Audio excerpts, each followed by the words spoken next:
Hey fellow disciples.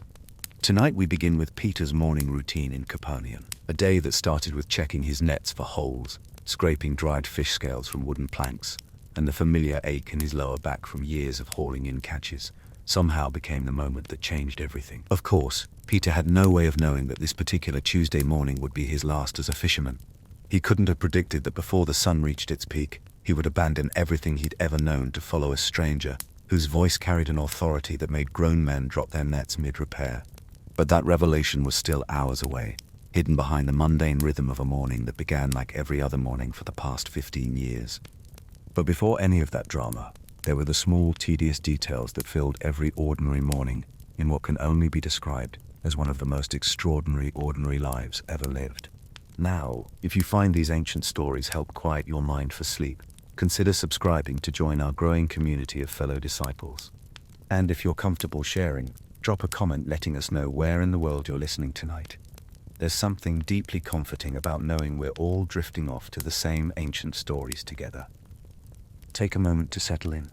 Perhaps dim those lights and find your most comfortable position as we journey back to the dusty shores of Galilee. Picture the gentle hush of a Galilean village as the sun begins to rise.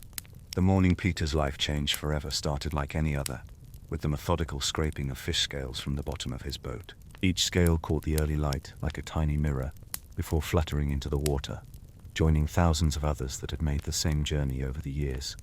Peter's hands moved automatically, the bone scraper worn smooth from countless mornings of this exact routine. Scrape, flick, scrape, flick. The rhythm was as familiar as his own heartbeat, and about as exciting as watching bread rise. The boat itself was a testament to years of careful maintenance and grudging repairs. Built from sycamore planks that had been carefully selected for their resistance to the lake's particular brand of dampness. The vessel measured roughly 27 feet from bow to stern, large enough to hold a decent catch, small enough for 2 men to handle in rough weather. The wood had been sealed with a mixture of pine resin and animal fat, a process that required renewal every few months, and left everything with a distinctive smell that clung to clothes, hair, and skin with remarkable persistence. Peter's father had taught him that a fisherman's relationship with his boat was like a marriage. It required constant attention, occasional frustration, and the kind of deep understanding that came only from years of shared experience. The boat had moods, preferences, and quirks that had to be respected.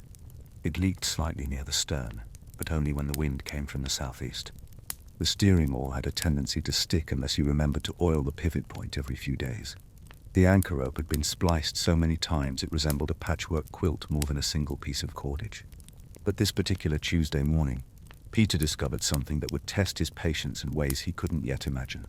3 holes in his favorite net, the one his father had taught him to weave when Peter was barely tall enough to reach the workbench.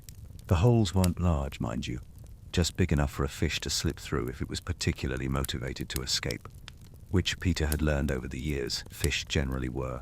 They seemed to possess an almost supernatural ability to find the one weak spot in an otherwise perfectly good net, as if they held advanced degrees in escape artistry from some underwater university. The net in question was made from flax fibers that had been carefully processed through a series of steps that would have impressed a monastery full of monks dedicated to tedious precision. First, the flax plants had been harvested at exactly the right moment. Too early and the fibers would be weak, too late and they would be coarse. Then came the retting process, where the plants were soaked in water for weeks until the woody stems rotted away, leaving only the strong inner fibers. These fibers were then beaten, combed and spun into thread, with a consistency that required the kind of attention to detail that made watching paint dry seem like an exciting spectator sport. Peter sat on the rocky shore, the damaged net spread across his lap like a patient waiting for surgery. The mending process was tedious beyond description. Threading the new rope through the existing weave, pulling it tight, testing the tension, adjusting, retesting. Each repair took roughly 15 minutes if done properly, which meant Peter was looking at 45 minutes of mind-numbing repetition before he could even think about fishing. He'd done this calculation so many times he could probably do it in his sleep, which was either a useful skill or a sign that his life had become predictably mundane. The shore where Peter worked was composed of small, rounded stones that had been polished smooth by countless years of wave action. These stones, ranging in size from pebbles to rocks the size of a man's fist, created a surface that was simultaneously comfortable and uncomfortable. Soft enough to sit on for extended periods, hard enough to remind you that you were sitting on rocks. The stones retained the coolness of the night air well into the morning, providing a pleasant contrast to the growing warmth of the sun on Peter's back.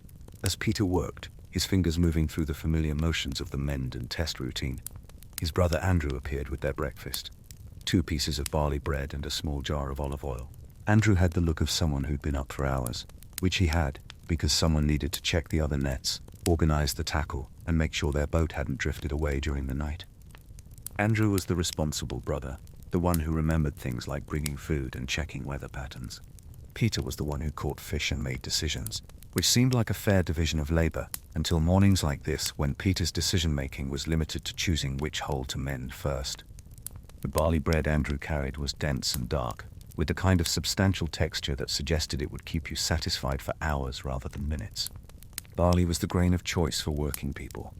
Cheaper than wheat, more filling than millet, and possessed of a nutty flavor that improved rather than diminished when the bread was a day or 2 old. The loaves had been baked in a communal oven, a large stone structure that served several families, and required careful coordination to ensure everyone got their fair share of baking time. The olive oil came from trees that grew on the hillside surrounding the lake, their gnarled trunks and silvery leaves a constant presence in the landscape. The oil had been pressed from olives harvested the previous autumn, a process that involved crushing the fruit in a stone mill, then pressing the resulting paste under enormous wooden beams weighted with stones. The first pressing produced the finest oil, clear and golden with a flavor that was both fruity and slightly peppery. This oil was used for cooking, for fuel in lamps, and for the kind of simple breakfast that sustained fishermen through long mornings on the water. 3 holes, Peter announced, holding up the net for Andrew to see. All in the same section. It's like the fish had a meeting and decided to attack our weakest point. Andrew examined the damage with the practiced eye of someone who'd seen plenty of nets in various states of disrepair.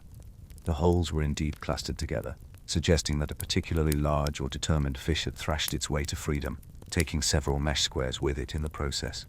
This kind of damage was frustrating but not uncommon. Nets were designed to catch fish, and fish were designed to escape, creating a natural tension that occasionally resulted in casualties on both sides. "Could be worse," Andrew said, which was Andrew's standard response to most fishing-related disasters. "Remember last month when James lost half his net to that snag?" Peter did remember, mostly because James had spent the better part of a week complaining about it to anyone who would listen. James had a tendency to treat fishing equipment failures as personal betrayals, as if his nets had deliberately chosen to betray him at the worst possible moment, which, to be fair, they usually did. There seemed to be an unwritten law of fishing that equipment failures occurred at precisely the moment when the fish were biting most enthusiastically, creating a cosmic joke that was amusing to everyone except the fishermen involved. The mending process continued with the sort of methodical precision that would have impressed a monastery full of monks. Thread the rope, pull it through, test the tension, adjust if necessary, move to the next section. Peter's hands had performed this routine so many times they could probably do it without his brain's involvement, which was fortunate because his brain was starting to wander to more pressing concerns, like whether they'd catch enough fish today to cover the tax collector's latest demands. The tax situation in Galilee was complicated in a way that only Roman bureaucracy could make it. There were direct taxes paid to Rome, indirect taxes collected by local officials, temple taxes required by Jewish law, and various fees and tolls that seemed to multiply like fish in a well-managed pond. A fisherman like Peter faced a poll tax of half a shekel per year, plus a percentage of his catch that varied depending on which official was doing the collecting and how generous he was feeling that particular day. Matthew, the tax collector, was a particular source of irritation for the fishing community. Not because he was dishonest, by most accounts he was scrupulously fair in his collections, but because he was efficient. Matthew had a way of appearing at exactly the moment when you'd had a good day and were feeling optimistic about your finances. It was as if he possessed some supernatural ability to sense when fishermen were feeling financially secure, at which point he would materialize with his ledger and his polite smile, and his perfectly reasonable explanations for why Rome needed its share of your catch. The tax booth where Matthew worked was a simple wooden structure, positioned strategically near the harbor, where boats unloaded their catches. The booth was just large enough for a table, a chair, and the various scrolls and tablets required for record-keeping. Matthew's tools of the trade included an abacus for calculations, a set of bronze weights for measuring catches, and a collection of coins in various denominations for making change. The booth also contained a strongbox for storing the day's collections, secured with a lock that was probably more symbolic than practical, but served to remind everyone that the contents belonged to Rome. Peter finished the first hole and moved on to the second. which was slightly larger and would require more careful attention. The sun was climbing higher now, and other fishermen were beginning to appear along the shoreline. Peter could see James and John Zebedee working on their own boat about 50 yards down the beach, their movements efficient and practiced. The Zebedee brothers had fishing down to a science. They worked together with the kind of wordless coordination that comes from years of shared labor and mutual understanding. The Zebedee family operation was larger and more prosperous than Peter and Andrew's partnership. Zebedee owned 2 boats and employed several hired men, making him something of a fishing entrepreneur in the local economy. The family had built their success through a combination of hard work, good equipment, and the kind of business sense that allowed them to expand when opportunities arose. James and John had grown up in this environment, learning not just how to fish but how to think about fishing as a business rather than just a way to survive. As Peter worked on the second hole, a small crowd began to gather further down the beach. This wasn't unusual.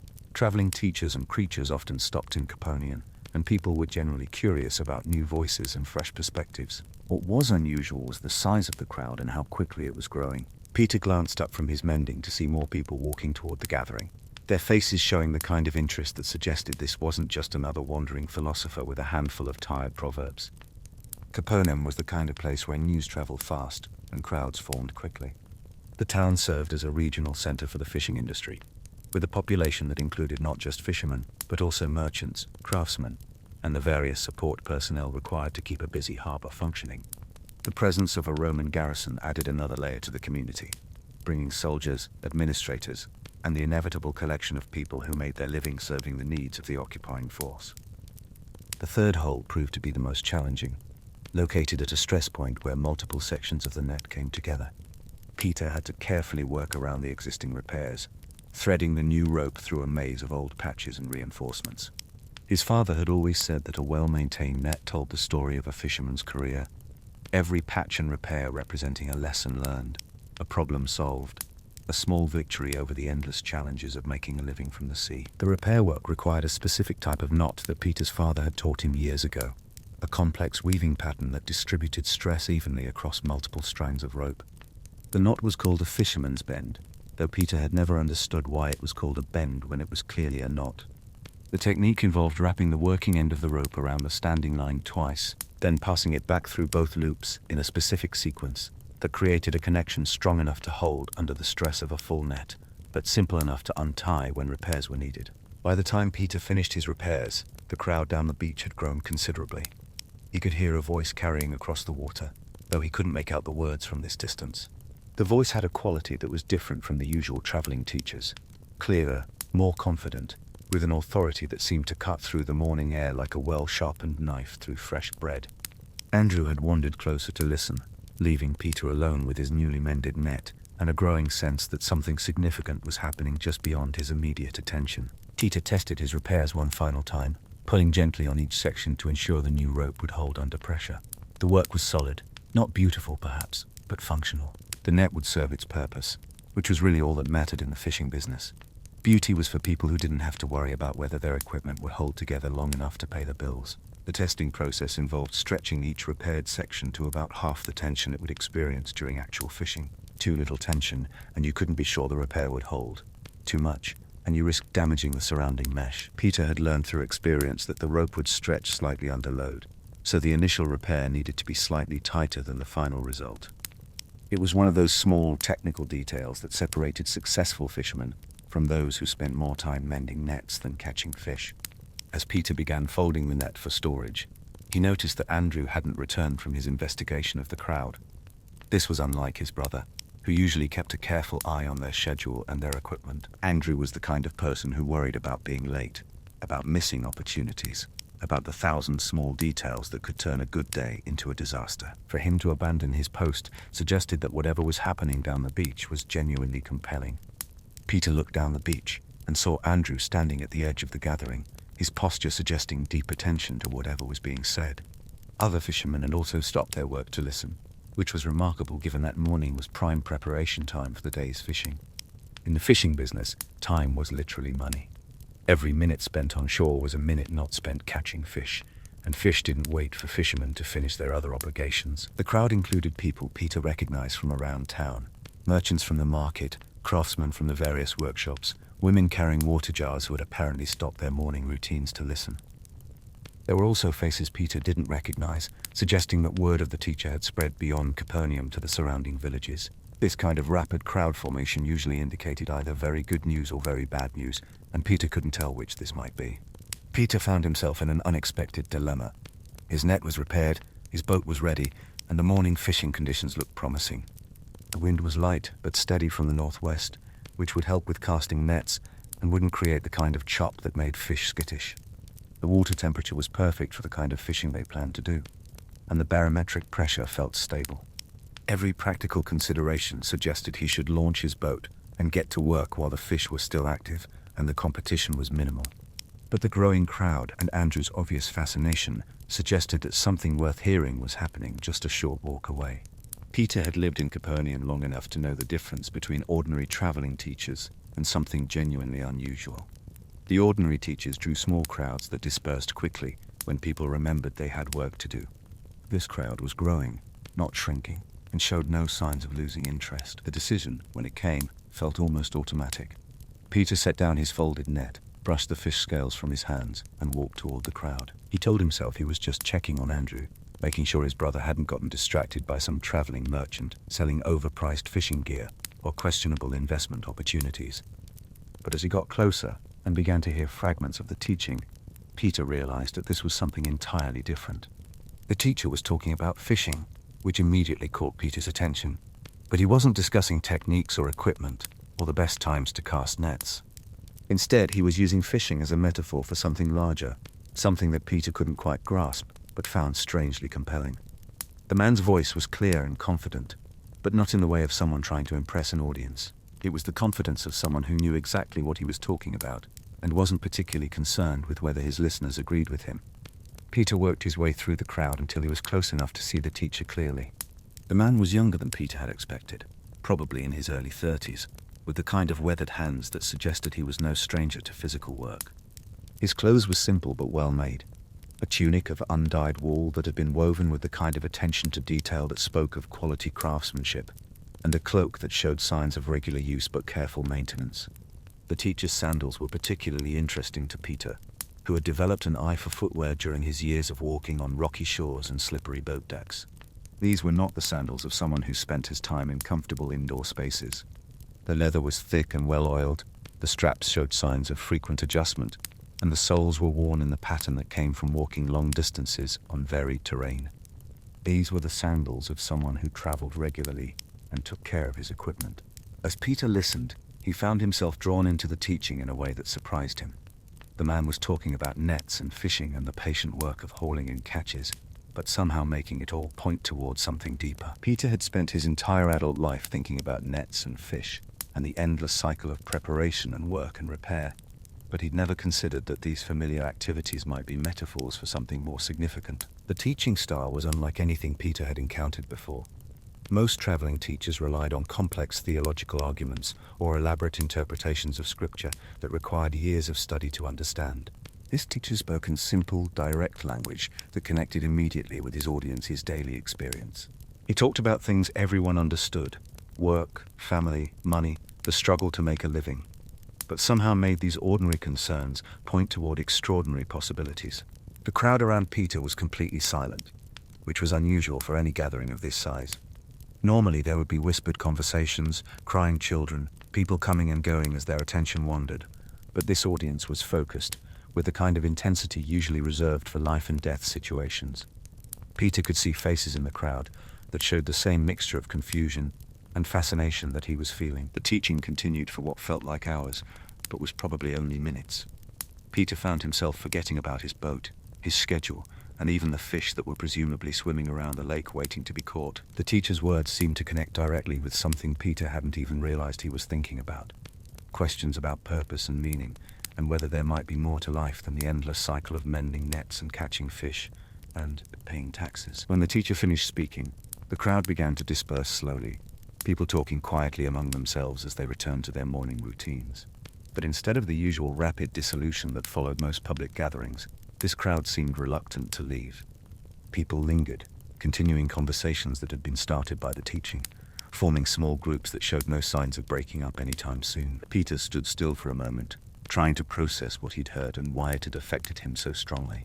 The teaching hadn't been particularly complex or revolutionary in its content, but there had been something about the delivery, the authority behind the words that made everything feel different. It was as if someone had taken the familiar landscape of Peter's daily life and shown him features he'd never noticed before. Andrew appeared at his elbow, his face showing the same mixture of confusion and fascination that Peter was feeling.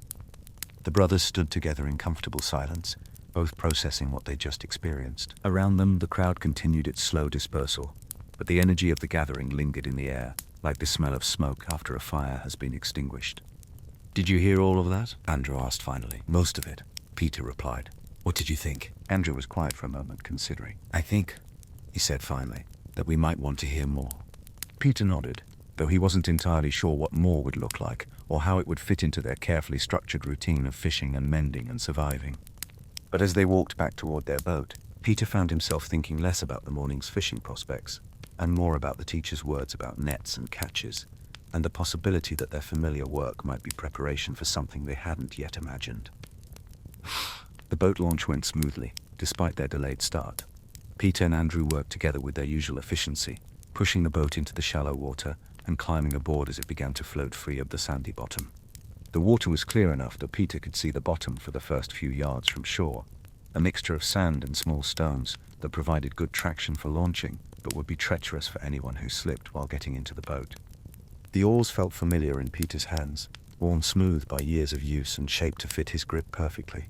The rhythm of rowing came automatically after years of practice. Lean forward, get the blades, pull through the water, lift and repeat. The boat responded to the oars with the kind of predictable reliability that came from good maintenance and careful attention to the relationship between equipment and technique. But as they moved toward their usual fishing spot, Peter found his attention divided between the practical demands of navigation and the lingering echo of the teacher's words. The lake stretched out before them, its surface broken by the gentle ripples that indicated perfect fishing conditions. The water was the kind of deep blue-green that suggested good visibility and active fish, and the wind was steady enough to help with net casting, but not strong enough to create problems. The morning's fishing was unremarkable, which in the fishing business was actually a good thing. Unremarkable meant steady, predictable work, with a reasonable chance of success. Peter and Andrew cast their nets methodically, working the areas where experience had taught them fish were likely to gather.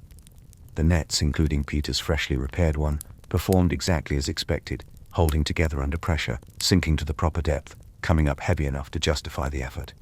The fishing technique they used was called trammel netting, a method that involved casting a large net in a wide circle and then slowly drawing it closed like a purse.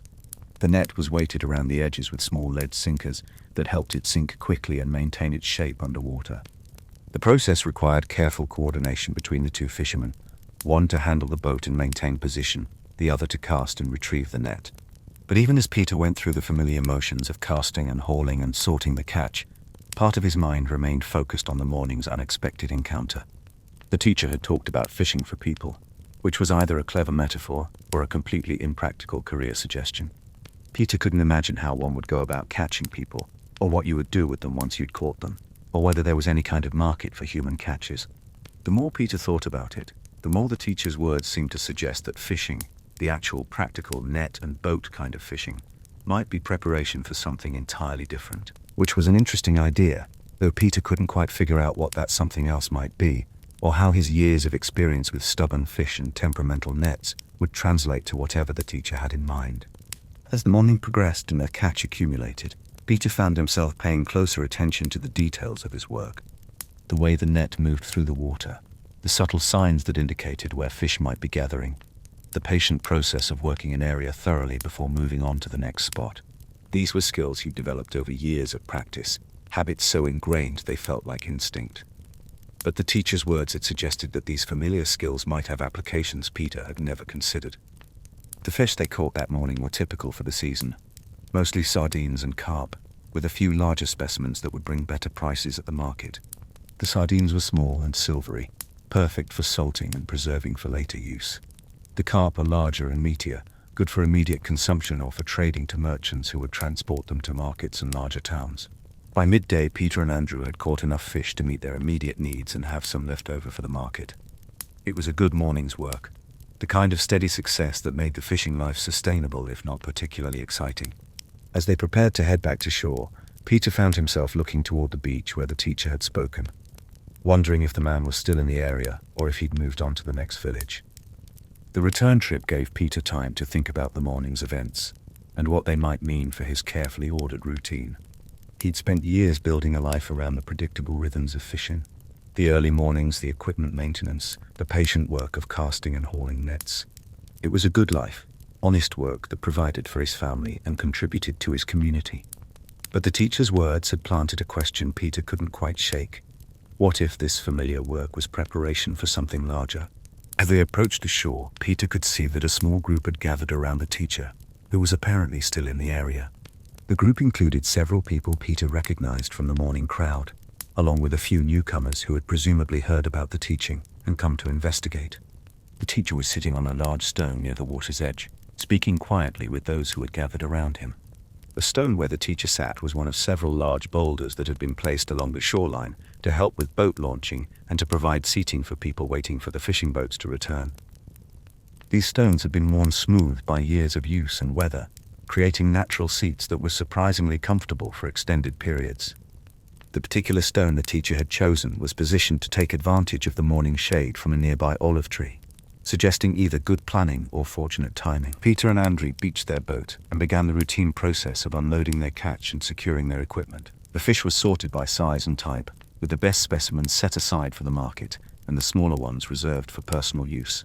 The nets were carefully inspected for damage and folded for storage, and the boat was pulled far enough up the beach to be safe from the afternoon wind that sometimes created larger waves. But as they worked, Peter found his attention repeatedly drawn to the small group gathered around the teacher. There was something about the scene that suggested this wasn't just casual conversation. The people listening had the focused attention of students, and the teacher's gestures suggested he was explaining something important. The conversation seemed to flow naturally, without the formal structure of a public teaching, but with the same authority that had characterized the morning's presentation. The fish sorting and equipment cleaning took longer than usual, partly because Peter kept getting distracted by the nearby conversation, and partly because he was moving more slowly than normal, as if reluctant to finish his work and face whatever decision the morning's events were leading toward. Andrew seemed to be experiencing the same hesitation, taking extra care with tasks that normally required only routine attention. Finally, with their catch sorted and their nets properly stored, Peter and Andrew found themselves standing beside their boat with no immediate tasks demanding their attention. The teacher was still speaking with his small group of listeners, and Peter could hear fragments of the conversation carried on the lake breeze. The words were about calling and following, and leaving behind the familiar to embrace something new and uncertain. Peter looked at Andrew, who was clearly thinking the same thing. They could walk over and join the conversation, or they could head home with their catch and return to the comfortable predictability of their established routine. It was the kind of decision that seemed simple on the surface, but carried implications that extended far beyond the immediate moment. The choice when it came felt both inevitable and completely unexpected. Peter found himself walking toward the teacher's group, with Andrew following close behind. As they approached, the teacher looked up and smiled, as if he'd been expecting them to join the conversation.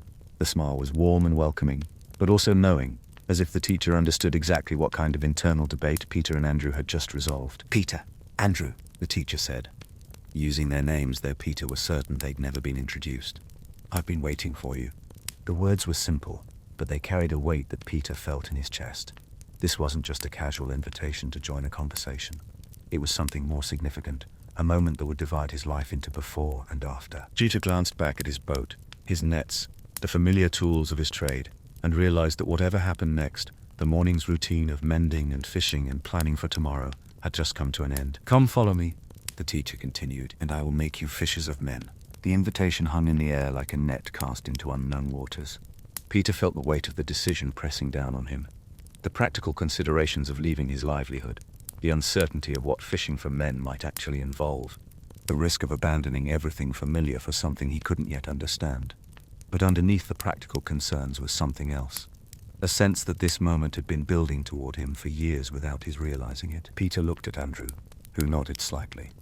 The decision was made without words, the way important decisions sometimes are between people who know each other well enough to communicate without speaking. They would follow this teacher, at least for now, and see where the path led.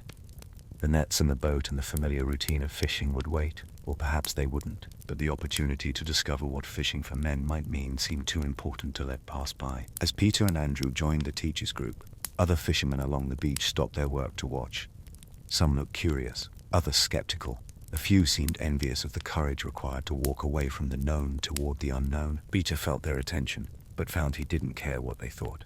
For the first time in years, he was doing something that felt more important than the practical demands of making a living. The teacher began walking along the shore, and his small group of followers fell into step beside him. Peter found himself in the strange position of being a student again, listening and learning instead of working and producing. It was an unfamiliar role, but not an uncomfortable one.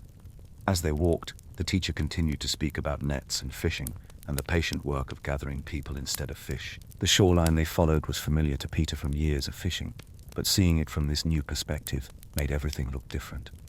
The rocks and trees and small beaches that had been simply features of the landscape now seemed like stages for important conversations, places where significant decisions might be made. The teacher seemed to know exactly where he was going, but Peter couldn't see any obvious destination ahead.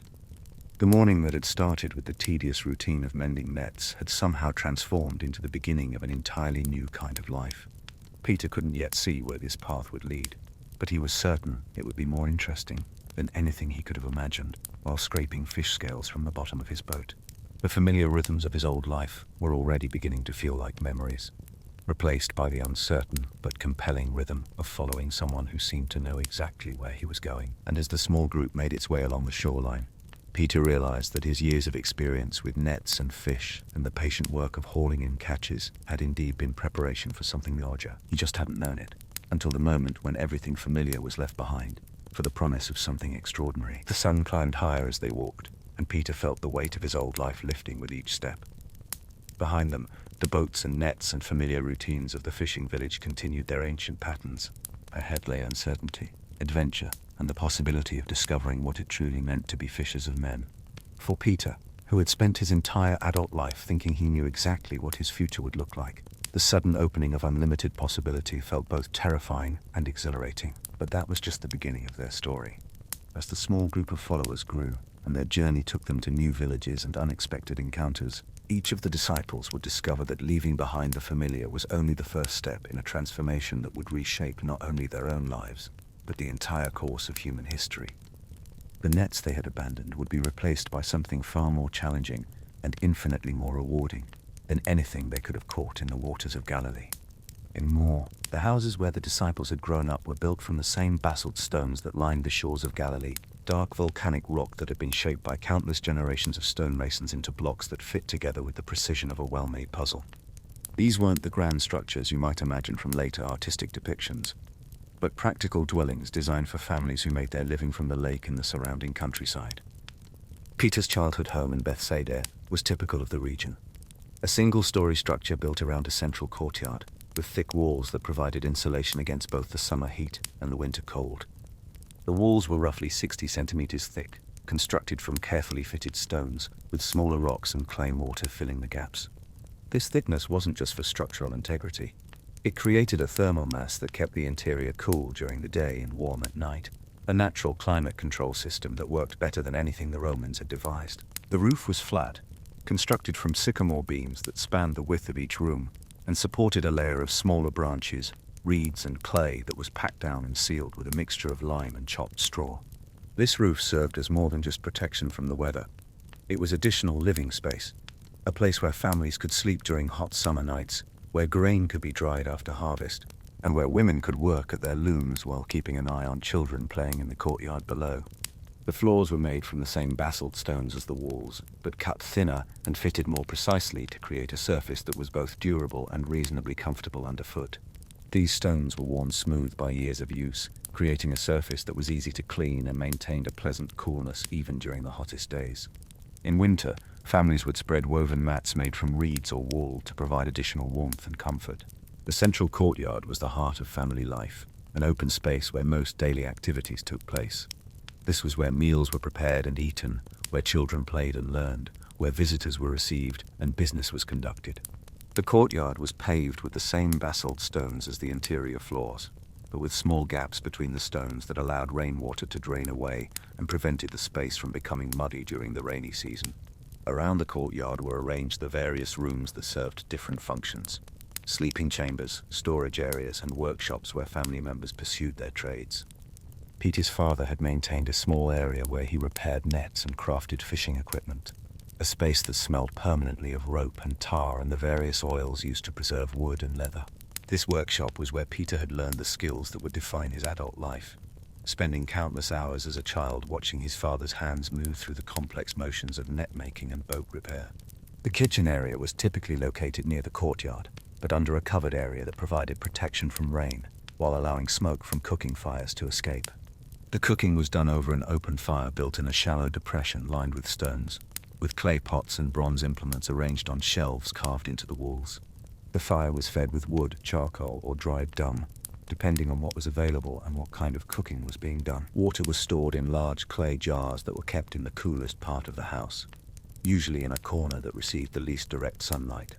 These jars, called amphorae, could hold several gallons of water and were designed with narrow necks that minimized evaporation and prevented contamination. The water came from wells or springs and was carried to the house in smaller jars by the women and children of the family, a daily task that required careful planning and considerable physical effort.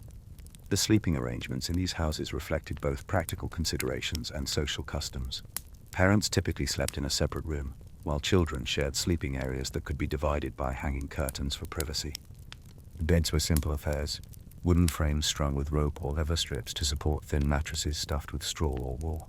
Blankets were woven from wool or linen, often in patterns that identified the family or region where they were made. Storage was a constant concern in these houses, as families needed to preserve food, tools, and other necessities for extended periods. Grain was stored in large clay jars sealed with wax to prevent moisture and pests from spoiling the contents. Olive oil was kept in smaller jars, carefully sealed and stored in cool, dark places to prevent rancidity. Dried fish, a staple of the local diet, was wrapped in cloth and hung from the rafters where air circulation would prevent spoilage. The daily routine in these houses began before dawn, when the women of the family would rise to prepare the morning meal and begin the day's work. The men would check their equipment and plan the day's fishing or other work, while children helped with various tasks appropriate to their age and abilities. The rhythm of life was dictated by the seasons, the weather, and the demands of making a living from the lake and the land. Breakfast was typically a simple affair: bread, olive oil, and perhaps some dried fruit or cheese if the family was prosperous enough to afford such luxuries. The bread was usually barley bread, dense and filling, baked in communal ovens that served several families. The olive oil was used both as a condiment and as a cooking medium, providing essential fats and calories for people who performed physical labor throughout the day. The bread-making process was a daily ritual that required careful timing and considerable skill. The grain was ground in stone mills, either by hand or with the help of donkeys for larger quantities. The flour was mixed with water and a small amount of leaven saved from the previous day's baking, then kneaded until it reached the proper consistency. The dough was shaped into flat, round loaves that could be baked quickly and efficiently in the communal ovens. These ovens were large, dome-shaped structures built from stone and clay, designed to retain heat for extended periods. The baking process began with building a fire inside the oven until the stones were thoroughly heated, then removing the coals and ashes and placing the bread inside to bake in the residual heat. The timing had to be precise. Too little heat and the bread wouldn't bake properly, too much and it would burn. The women who managed this process had developed an almost supernatural ability to judge the temperature by the color of the oven walls and the feel of the air inside. The social structure of these fishing communities was based on extended families and long-standing relationships between neighbors. Everyone knew everyone else's business, which could be both comforting and constraining depending on your perspective. Marriages were typically arranged by families, with considerations of economic compatibility and social standing playing important roles in the decision-making process. Young people had some input into these decisions, but the final choice usually rested with the parents and other family elders. The economic life of the community revolved around fishing, but also included various support industries, boat building, net making, food processing, and trade with other regions.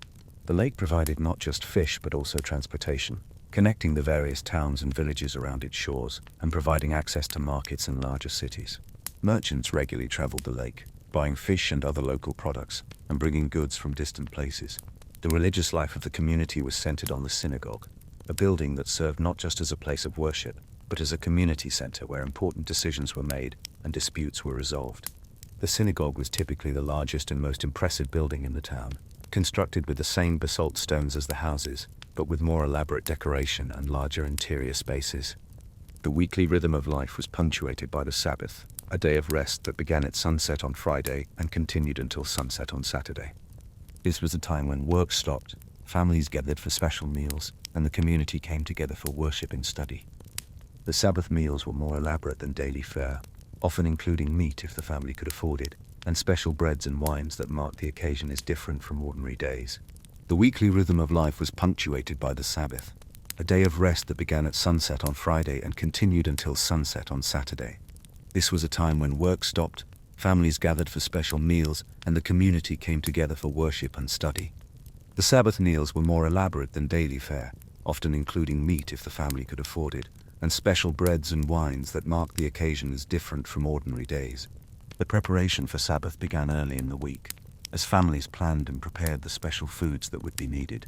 Since no cooking was allowed on the Sabbath itself, everything had to be prepared in advance and kept warm in special containers that retained heat without requiring additional fuel. This advanced preparation was both a practical necessity and a spiritual discipline, requiring families to think ahead and organize their time around the rhythm of the religious calendar. The children in these communities grew up with clearly defined roles and expectations. Boys learned their father's trades, spending their days observing and gradually participating in the work that would define their adult lives. Girls learned the domestic skills they would need as wives and mothers, including cooking, weaving, and the complex social protocols that governed relationships between families and communities. Education was primarily religious in nature, focused on learning to read and understand the Hebrew scriptures. Most children learned enough to participate in synagogue services and understand the basic requirements of Jewish law. But formal education beyond this was limited to families wealthy enough to afford private tutors, or to send their children to larger cities where schools were available. The transition from childhood to adulthood was marked by various ceremonies and rituals that recognized the young person's new status and responsibilities. For boys, this included the bar mitzvah ceremony at age 13, when they became responsible for observing all the commandments and could participate fully in religious services. For girls, the transition was less formal but equally significant, usually marked by betrothal and marriage arrangements that would determine their future roles in the community. The daily work of fishing required not just skill and equipment, but also detailed knowledge of the lake's moods and patterns. Experienced fishermen could read the water like a book, interpreting subtle changes in color, movement, and temperature that indicated where fish might be found. They knew which areas were productive at different times of day and in different seasons, and they understood how weather patterns affected fish behavior. The nets used by these fishermen were marvels of engineering, designed to be both strong enough to hold large catches and flexible enough to be cast and retrieved efficiently. The construction of a good net required months of careful work, with each knot tied by hand and tested for strength and consistency. The mesh size was carefully calculated to catch fish of the desired size, while allowing smaller fish to escape and grow to maturity. The boats used on the lake were built by skilled craftsmen who understood the specific requirements of fishing in these waters. The boats had to be large enough to carry nets and catches, but small enough to be handled by 2 or 3 men. They needed to be stable in rough water, but fast enough to reach fishing grounds quickly when conditions were favorable. The construction required careful selection of wood, precise joinery, and waterproofing techniques that would keep the boat seaworthy for years of hard use. The fishing itself was both an art and a science, requiring patience, skill, and no small amount of luck. The fishermen worked in teams, with each member having specific responsibilities for casting nets, managing the boat, and processing the catch. The work was physically demanding, requiring strength, endurance, and the ability to work effectively in all kinds of weather conditions. The catches were processed immediately after being brought to shore, with fish being sorted by size and type and prepared for various uses. Some fish were sold fresh at local markets, others were salted or dried for preservation, and still others were processed into fish sauce or other products that could be stored for extended periods or traded to distant markets. The economic relationships in these fishing communities were complex, involving not just the fishermen themselves, but also boat owners, net makers, merchants, and various government officials who collected taxes and fees. The Roman occupation had added new layers of complexity to these relationships, with new taxes and regulations that affected every aspect of the fishing industry. The tax collectors like Matthew operated within this complex system, serving as intermediaries between the Roman authorities and the local population. Their job was to collect the various taxes and fees required by law, but they also had considerable discretion in how these collections were carried out. This discretion could be used fairly or unfairly, depending on the character and motivations of the individual collector. The relationship between the Jewish population and the Roman authorities was complicated by religious and cultural differences that went far beyond simple political control. The Romans generally allowed local populations to maintain their religious practices and cultural traditions, but they also expected compliance with Roman law and payment of Roman taxes. This created tensions that occasionally erupted into open conflict, but more often simmered beneath the surface of daily life. The disciples who would eventually follow Jesus grew up in this environment, shaped by its rhythms and constraints, but also by its possibilities. They learned to work hard, to cooperate with others, to deal with uncertainty and disappointment, and to find meaning and satisfaction in simple, honest labor. These experiences would prove invaluable when they were called to a different kind of work, one that required many of the same qualities, but applied them to entirely different purposes. The morning when Peter and Andrew first encountered Jesus was not unusual in most respects. The same routine of equipment maintenance, the same concerns about weather and catches, the same economic pressures that defined their daily lives. But something in the teacher's words and presence suggested that all of these familiar concerns might be preparation for something larger and more significant than they had ever imagined.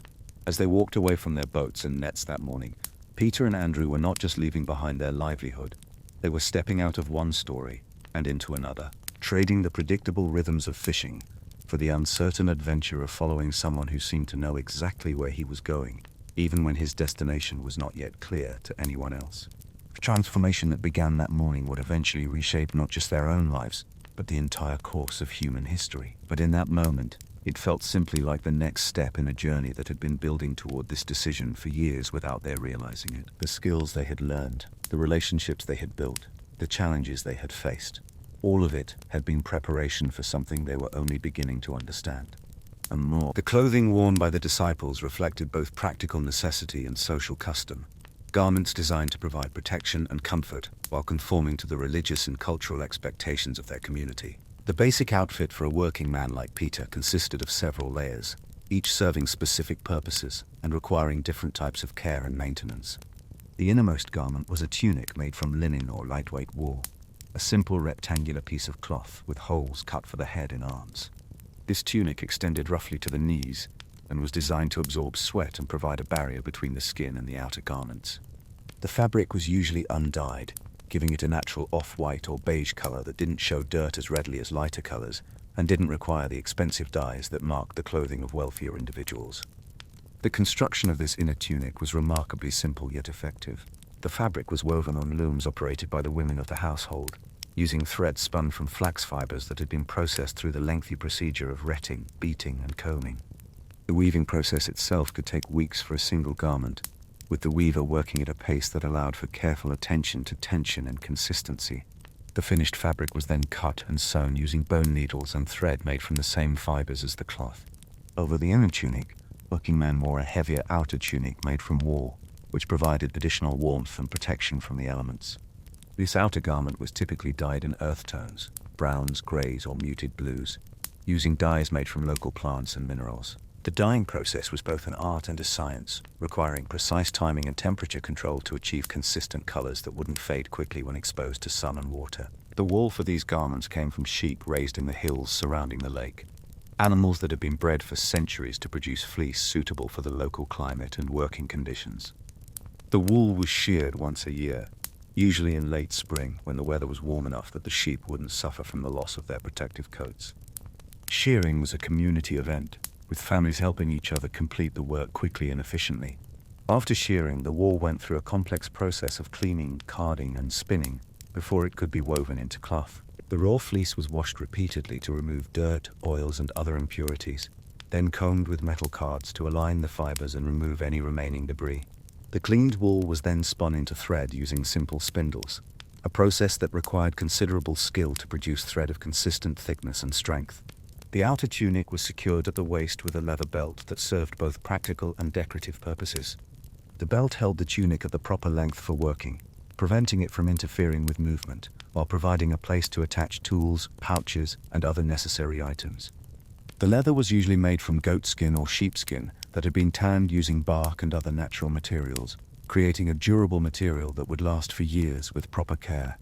The belt itself was often decorated with simple patterns or metal studs that indicated the wearer's trade or social status. Fishermen typically wore plain leather belts with bronze or iron buckles, practical accessories that could withstand exposure to water and salt without deteriorating quickly. The buckles were usually made by local metalworkers who specialized in creating functional hardware for various trades and occupations. Over both tunics, men wore a cloak or mantle that provided additional protection from weather and served as a blanket when traveling or sleeping outdoors. This cloak was typically made from heavy wool, woven in a tight weave that would shed water and block wind. The cloak was rectangular in shape, roughly 6 feet by 4 feet, and was worn draped over the shoulders and secured with a brooch or pin at the neck. The construction of a good cloak required the finest wool and the most skilled weaving, as the garment needed to be both durable and flexible. Wool was often treated with lanolin or other natural waterproofing agents to increase its resistance to moisture. The weaving was done on larger looms that could accommodate the width of the finished garment, and the process could take several months to complete. The footwear worn by the disciples was designed for the specific demands of their work and environment. Fishermen needed sandals that could provide traction on wet, slippery surfaces, while being easy to remove when working in the water. The sandals were made from thick leather soles attached to the foot, with leather straps that could be adjusted for comfort and security. The leather for these sandals came from cattle hides that had been tanned, using a process that involved soaking the hides in solutions made from tree bark and other natural materials. This tanning process could take several weeks and required careful attention to timing and temperature to produce leather that was both flexible and durable. The finished leather was then cut into patterns and sewn together using sinew or leather thread. The soles of fishing sandals were often studded with small metal pleats or rough patches of leather to provide better traction on wet rocks and boat decks. These modifications were usually added by the sandal maker based on the specific requirements of the customer's work. The straps were designed to be easily adjustable, allowing the wearer to tighten or loosen them as needed for different activities. The daily care and maintenance of clothing was a significant part of household routine, requiring time and attention that modern people might find surprising. Garments were washed regularly in the lake or at community washing areas, using soap made from animal fats and plant ashes. The washing process was labor-intensive, involving scrubbing, rinsing, and wringing out each piece of clothing by hand. Drying clothes required careful attention to weather conditions and available space. Garments were typically spread on rocks or hung from lines strung between trees or buildings, positioned to take advantage of sun and wind, while avoiding areas where they might be damaged by animals or contaminated by dust and debris. The drying process could take several days in humid weather, requiring families to plan their washing schedules around weather patterns and work demands. Repairs and alterations were a constant necessity, as clothing was too valuable to discard when it showed signs of wear. Women spent considerable time mending tears, replacing worn sections, and adjusting garments as family members grew or changed. This repair work required skill with needle and thread, as well as the ability to match colors and textures when patching was necessary. The food consumed by the disciples and their families reflected both the abundance and limitations of their environment. The lake provided fish, obviously, but the surrounding countryside also produced grains, vegetables, fruits, and other foods that formed the basis of their diet. The challenge was preserving and preparing these foods in ways that would provide adequate nutrition throughout the year. Bread was the foundation of every meal, providing the bulk of the calories and carbohydrates needed for physical labor. The bread was usually made from barley, which grew well in the local climate and was less expensive than wheat. Barley bread was denser and more filling than wheat bread, with a nutty flavor that improved when the bread was toasted or used to soak up olive oil and other liquids. The grain for bread making was stored in large clay jars that protected it from moisture and pests. The storage areas were carefully designed to maintain consistent temperature and humidity levels, preventing the grain from spoiling or becoming infested with insects. Families typically stored enough grain to last through the winter and into the following harvest, requiring careful planning and considerable storage space. The grinding of grain into flour was done using stone mills that consisted of 2 circular stones, one rotating on top of the other. The grain was fed between the stones through a hole in the center of the upper stone, and the flour was collected around the edges as the stones turned. This process required considerable physical effort, and produced flour with a coarser texture than modern machine-ground flour. The bread-making process began with mixing the flour with water and a small amount of leaven saved from the previous day's baking. The leaven was a piece of fermented dough that contained the wild yeasts necessary for the bread to rise. This natural fermentation process gave the bread a slightly sour flavor and a texture that was both dense and airy. The kneading process was crucial for developing the gluten in the flour and ensuring that the bread would have the proper texture. The dough was worked by hand for extended periods, folded and pressed and stretched until it reached the right consistency. This was physically demanding work that required strength and endurance, typically performed by the women of the household. The shaped loaves were baked in communal ovens that served several families, large stone structures that could accommodate multiple loaves at once. The baking process required careful timing and temperature control, as the ovens were heated with wood fires that were then removed before the bread was inserted. The residual heat in the stones provided the energy for baking, but the temperature had to be judged precisely to avoid burning or undercooking the bread. Fish, naturally, was a major component of the local diet, prepared in various ways depending on the size and type of fish and the intended use. Fresh fish was often grilled over open fires or cooked in clay pots with olive oil and herbs. Smaller fish were frequently salted and dried for preservation, creating a protein source that could be stored for months without spoiling. The salting process involved covering fresh fish with coarse salt and allowing them to cure for several days or weeks, depending on the size of the fish and the desired level of preservation. The salt drew moisture from the fish, creating an environment that prevented bacterial growth and spoilage. The cured fish were then dried in the sun and wind, further reducing their moisture content and extending their storage life. Dried fish could be eaten as is, or reconstituted by soaking in water and then cooking with vegetables and grains. This preserved fish was particularly valuable during the winter months when fresh fish were less abundant, and during travel when fresh food was not available. The preservation process also concentrated the flavors, creating a product that was both nutritious and flavorful. Olive oil was another staple of the local diet, used both for cooking and as a condiment. The oil came from olive trees that grew on the hillsides around the lake, ancient trees that had been cultivated for generations and produced fruit with a distinctive flavor that reflected the local soil and climate conditions. The olive harvest was a major annual event that required the participation of entire families and communities. The olives were harvested by beating the trees with long poles, causing the ripe fruit to fall onto cloths spread beneath the branches. The timing of the harvest was crucial, as olives picked too early would not have developed their full oil content, while those picked too late might have begun to spoil. The harvest typically took place over several weeks in the autumn, with families working together to complete the task efficiently. The oil extraction process involved crushing the olives in stone mills similar to those used for grinding grain, but designed specifically for processing fruit. The crushed olives were then pressed under enormous wooden beams weighted with stones, squeezing out the oil and leaving behind a pulp that could be used for fuel or fertilizer. The first pressing produced the finest oil, clear and golden with a delicate flavor that was reserved for special occasions and religious ceremonies. Vegetables and fruits supplemented the basic diet of bread, fish, and olive oil, providing essential vitamins and minerals, as well as variety in flavor and texture. The local gardens produced onions, leeks, garlic, cucumbers, and various leafy greens that could be eaten fresh or preserved for later use.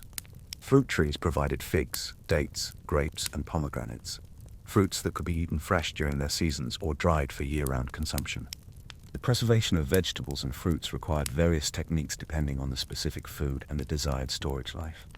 Some vegetables were pickled in vinegar or brine, others were dried in the sun, and still others were stored in cool, dark places where they would remain fresh for extended periods. The timing of these preservation activities was crucial, as the work had to be completed while the produce was at its peak quality. The preparation of meals was a daily ritual that began early in the morning and continued throughout the day. The cooking was done over open fires or in clay ovens, using pots and pans made from clay or bronze. The fuel for cooking came from wood, charcoal, or dried animal dung, depending on what was available and what type of cooking was being done. The typical daily meal pattern consisted of a light breakfast, a more substantial midday meal, and the main meal of the day in the evening when the work was finished. Breakfast might consist of bread with olive oil and perhaps some dried fruit or cheese. The midday meal was often bread with fish or vegetables, eaten quickly during a break from work. The evening meal was more elaborate, with multiple dishes and time for the family to gather and share the events of the day. The social aspects of eating were as important as the nutritional aspects, with meals serving as opportunities for families to come together and maintain their relationships. The evening meal was particularly significant, as it was often the only time during the day when all family members were present and could participate in extended conversations. These meals were also occasions for teaching children about family traditions, religious observances, and social expectations. The religious dietary laws added another layer of complexity to food preparation and consumption, requiring families to carefully observe the distinctions between clean and unclean foods, and to follow specific procedures for slaughter and preparation.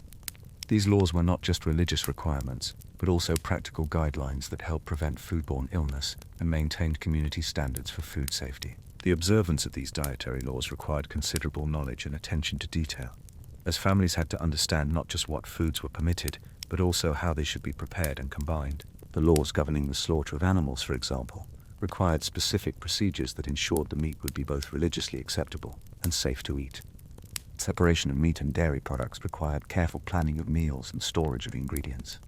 The weekly rhythm of food preparation was punctuated by the Sabbath, which required special meals and prohibited certain types of food preparation. The Sabbath meals were more elaborate than daily fare, often including meat if the family could afford it, and special breads and wines that marked the occasion as different from ordinary days. The preparation for these meals had to be completed before the Sabbath began, requiring careful planning and advanced preparation. The disciples who would eventually follow Jesus grew up with these rhythms of food preparation and consumption, learning not just what to eat, but how eating connected them to their families, their community, and their religious traditions. The shared meals that would become central to the early Christian community built on these established patterns, transforming familiar practices into new expressions of faith and fellowship. The decision to leave behind these familiar patterns of daily life, the predictable rhythms of work and meals and family obligations, represented a significant sacrifice for the disciples. They were not just abandoning their livelihoods, but also stepping away from the social and cultural structures that had defined their identities since childhood. The call to follow Jesus required them to trust that whatever lay ahead would be worth the loss of everything familiar and secure. But as they would discover, the skills and experiences they had gained in their previous lives, the patience required for fishing, the cooperation necessary for family life, the attention to detail demanded by food preparation and preservation would prove invaluable in their new roles as followers and eventually leaders of a movement that would transform the world. The morning when Peter and Andrew first heard Jesus teach was not just the beginning of their personal transformation, but also the start of a process that would eventually reshape how people thought about work, family, community, and the relationship between the sacred and the ordinary. The familiar activities of their daily lives, mending nets, preparing meals, maintaining households, would become metaphors for spiritual truths and models for new ways of living together. The religious life of the disciples was woven into every aspect of their daily existence, from the prayers that marked the beginning and end of each day, to the dietary laws that governed what they could eat and how it should be prepared.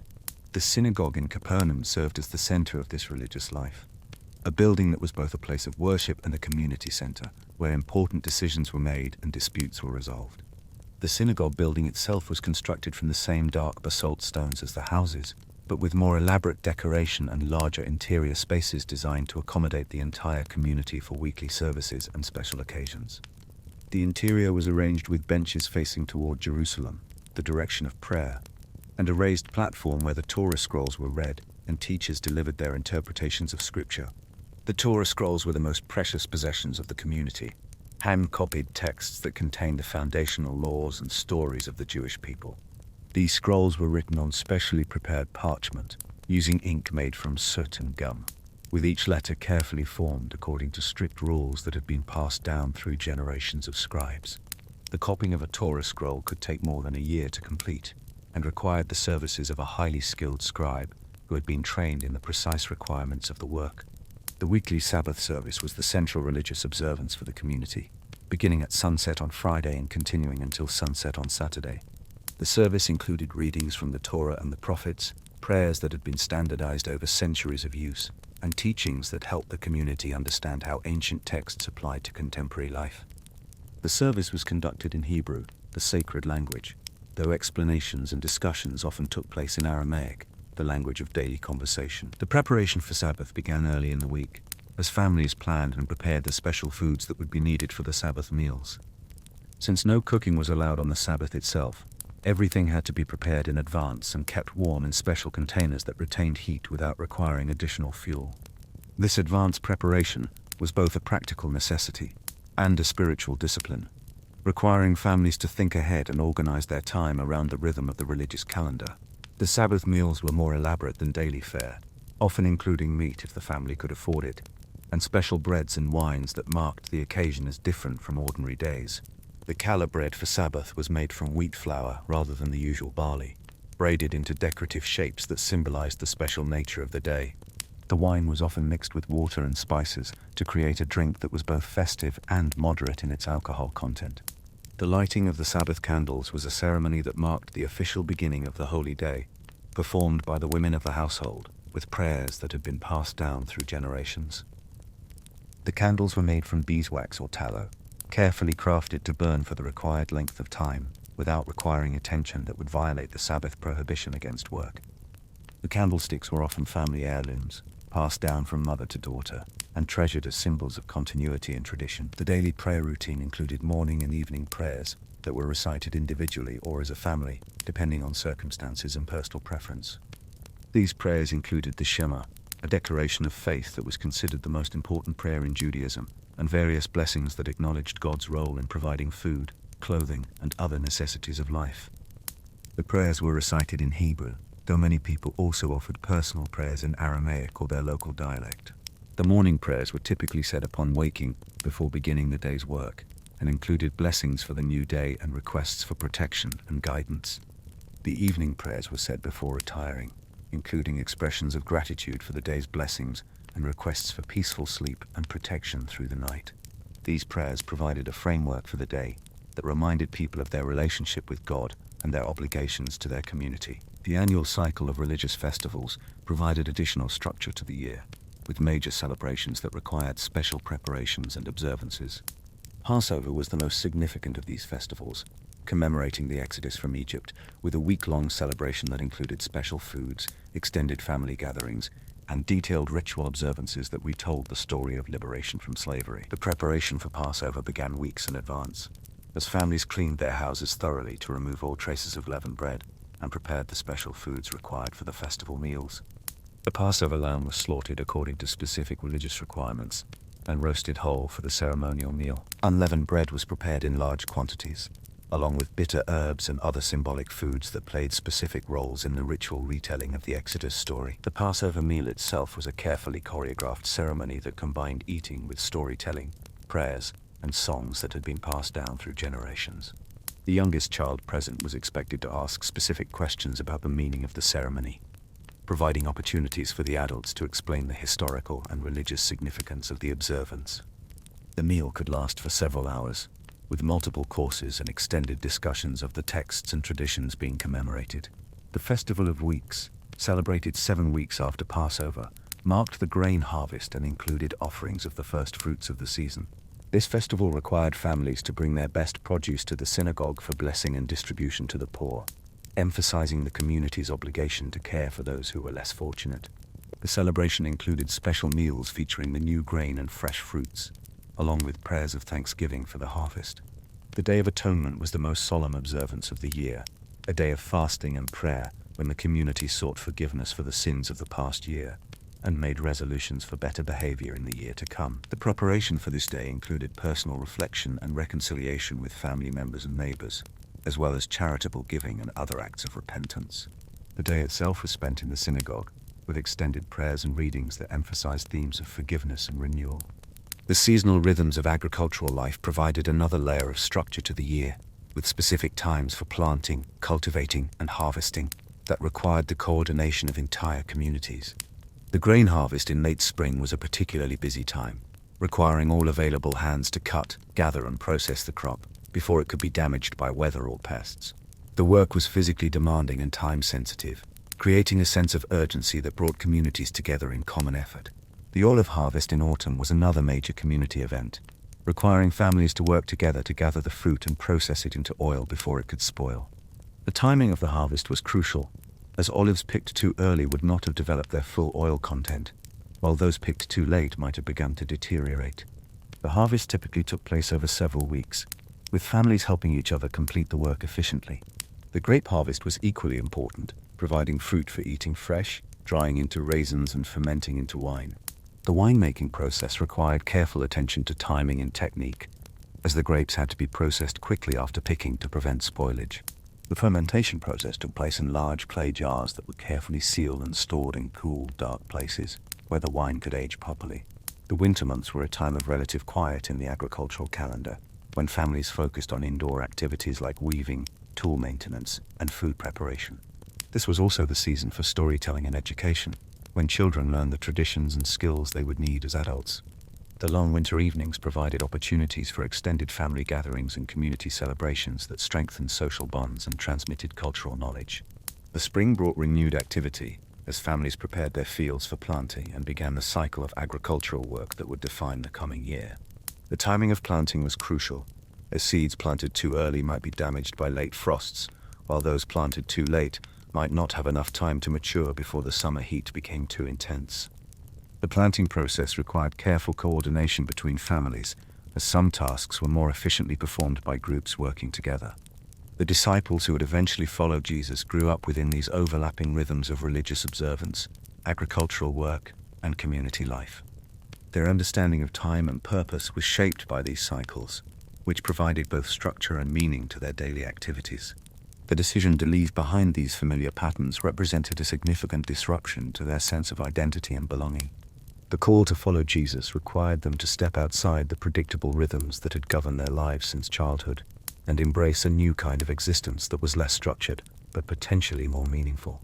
Instead of the seasonal cycles of fishing and farming, they would follow the unpredictable rhythms of teaching and healing and traveling from place to place. Instead of the familiar community of family and neighbors, they would become part of a new kind of community, based on shared commitment to a teacher and his message. The transition was not immediate or complete. The disciples continued to maintain connections with their families and their home communities, returning periodically to check on their affairs and maintain their relationships. But gradually, their primary allegiance shifted from the familiar structures of their old lives to the new community that was forming around Jesus and his teaching. This new community operated according to different principles than the traditional structures they had known. Instead of being based on family relationships and economic partnerships, it was organized around shared commitment to a set of teachings and a way of life that emphasized service to others rather than personal advancement. Instead of being rooted in a particular place, it was mobile, following Jesus as he traveled from town to town sharing his message. The daily routine of this new community was less predictable than the structured rhythms of fishing and farming, but it had its own patterns and requirements. The disciples learned to live with uncertainty about where they would sleep or what they would eat, trusting that their needs would be met through the generosity of those who welcomed their message. They developed new skills in teaching and healing, learning to communicate complex ideas to diverse audiences and to provide comfort and assistance to those who were suffering. The financial arrangements of this new community were particularly challenging for people who had been accustomed to earning their living through their own labor. Instead of catching fish or growing crops that could be sold for money, they depended on the voluntary contributions of those who supported their mission. This required a level of trust and faith that was difficult for practical people who had learned to rely on their own efforts and abilities. The social dynamics of the group were also different from anything they had experienced before. Instead of the hierarchical relationships that characterized traditional families and communities, the disciples were encouraged to see themselves as equals, brothers in a new kind of family that transcended the usual boundaries of kinship and social status. This egalitarian idea was challenging to implement in practice, as the disciples brought with them the assumptions and habits of their previous lives. The teaching methods used by Jesus were unlike those employed by traditional religious teachers, who typically relied on detailed interpretation of existing texts and careful adherence to established traditions. Instead, Jesus used parables and stories that drew on the everyday experiences of his listeners, making complex spiritual truths accessible to people who had little formal education. This approach required the disciples to develop new ways of thinking about familiar activities and relationships. The healing ministry that became central to their work required them to develop compassion and empathy for people who were suffering, qualities that were valuable in their previous lives, but not necessarily central to their daily activities. As fishermen, they had been focused primarily on their own success and the welfare of their families. As disciples, they were called to extend their concern to strangers, and even to people who might be considered enemies or outcasts. The traveling lifestyle of the group required them to develop new skills in adaptation and flexibility, learning to function effectively in unfamiliar environments, and to build relationships quickly with people they might never see again. This was particularly challenging for people who had grown up in small, stable communities where everyone knew everyone else, and relationships were built over generations. The message they were called to share was both simple and revolutionary. proclaiming that God's kingdom was available to all people regardless of their social status, economic condition, or religious background. This message challenged many of the assumptions that governed traditional society, suggesting that the usual markers of success and respectability were less important than qualities like compassion, humility, and service to others. The opposition they encountered from religious and political authorities required them to develop courage and persistence in the face of criticism and persecution. This was particularly difficult for people who had been accustomed to living quietly within the established social order, avoiding conflict and focusing on their own affairs. The decision to continue their mission despite opposition required a level of commitment that went beyond anything they had previously experienced. The transformation of the disciples from fishermen to apostles was not a sudden or magical change, but a gradual process that required them to develop new skills, new relationships, and new ways of understanding themselves and their purpose. The familiar activities of their previous lives, the patience required for fishing, the cooperation necessary for family life, the attention to detail demanded by their various trades, provided a foundation for their new roles. But they had to learn to apply these skills in entirely new contexts. The morning when Peter and Andrew first heard Jesus teach marked the beginning of this transformation, but it was only the first step in a journey that would continue for the rest of their lives. The decision to follow Jesus was not a single choice, but a series of choices, made daily and sometimes hourly, to continue on a path that was often difficult and uncertain, but ultimately more meaningful than anything they had previously imagined. And more, the conversation that followed was unlike anything Matthew had experienced before, combining practical discussions about money and social responsibility with deeper questions about purpose and meaning. The teacher seemed genuinely interested in Matthew's experiences and perspectives, but also challenged him to consider possibilities he had never imagined. The discussion was both comfortable and unsettling, familiar and revolutionary. As the conversation progressed, Matthew began to understand that the teacher was offering him something he had been seeking without realizing it, a way to use his skills and experience in service of something larger than personal advancement. The teacher's invitation was not to abandon his abilities or pretend that his past didn't matter, but rather to redirect his talents toward goals that would be both personally fulfilling and socially beneficial. The invitation, when it came, was both expected and completely surprising. The teacher asked Matthew to consider leaving his current position and joining a group of followers who were committed to learning and practicing a new way of living. The invitation was presented as an opportunity rather than an obligation, but Matthew sensed that accepting would require a level of commitment that would fundamentally change everything about his current existence. Matthew's response was immediate and decisive, surprising even himself with the certainty of his decision. He found himself agreeing to follow the teacher, not just temporarily, but with a commitment that felt both terrifying and exhilarating. The decision meant abandoning financial security and social position for an uncertain future, but it also offered the possibility of finding the meaning and purpose that had been missing from his successful but isolated life. As Matthew prepared to leave his tax collection booth and the records that represented years of careful work, he felt a mixture of relief and apprehension. The practical concerns about his future were real and significant, but they were overshadowed by a sense that he was finally moving towards something that would allow him to use his abilities in ways that were both personally satisfying and morally defensible. The walk away from the harbor and toward an uncertain future felt like the beginning of an entirely new chapter in Matthew's life. He was leaving behind financial security and professional status for the promise of something he couldn't yet fully understand. But the teacher's presence and message had convinced him that this risk was worth taking, that his skills in mathematics and record-keeping and dealing with difficult people had been preparation for something larger and more meaningful than he had ever imagined. And more stories of the disciples' backgrounds. In the hills above Capernaum, James and John Zebedee were engaged in the annual ritual of net inspection and repair that marked the transition between fishing seasons. The Zebedee family operation was larger and more complex than most fishing enterprises in the region, involving multiple boats, extensive equipment, and several hired workers who required coordination and supervision. This scale of operation brought both advantages and challenges that smaller family businesses didn't face.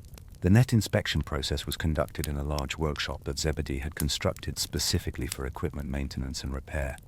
The building was larger than most houses in the area, with high ceilings that allowed for the hanging and stretching of full-size nets, and wide doors that permitted the movement of boats and other large equipment. The workshop was positioned on a hillside overlooking the lake, providing good light for detailed work, and a convenient location for monitoring weather conditions and fishing activity. James approached the inspection process with the methodical thoroughness that characterized all aspects of the Zebedee family business. Each net was examined section by section, with careful attention to the condition of individual knots, the wear patterns that indicated stress points, and the overall integrity of the mesh structure. The inspection required not just visual examination, but also physical testing, as James would stretch and manipulate each section to identify weaknesses that might not be immediately apparent. The nets used by the Zebedee operation were marvels of engineering and craftsmanship, designed to be both strong enough to hold large catches and flexible enough to be cast and retrieved efficiently. The construction of each net required months of careful work, with every knot tied by hand and tested for strength and consistency.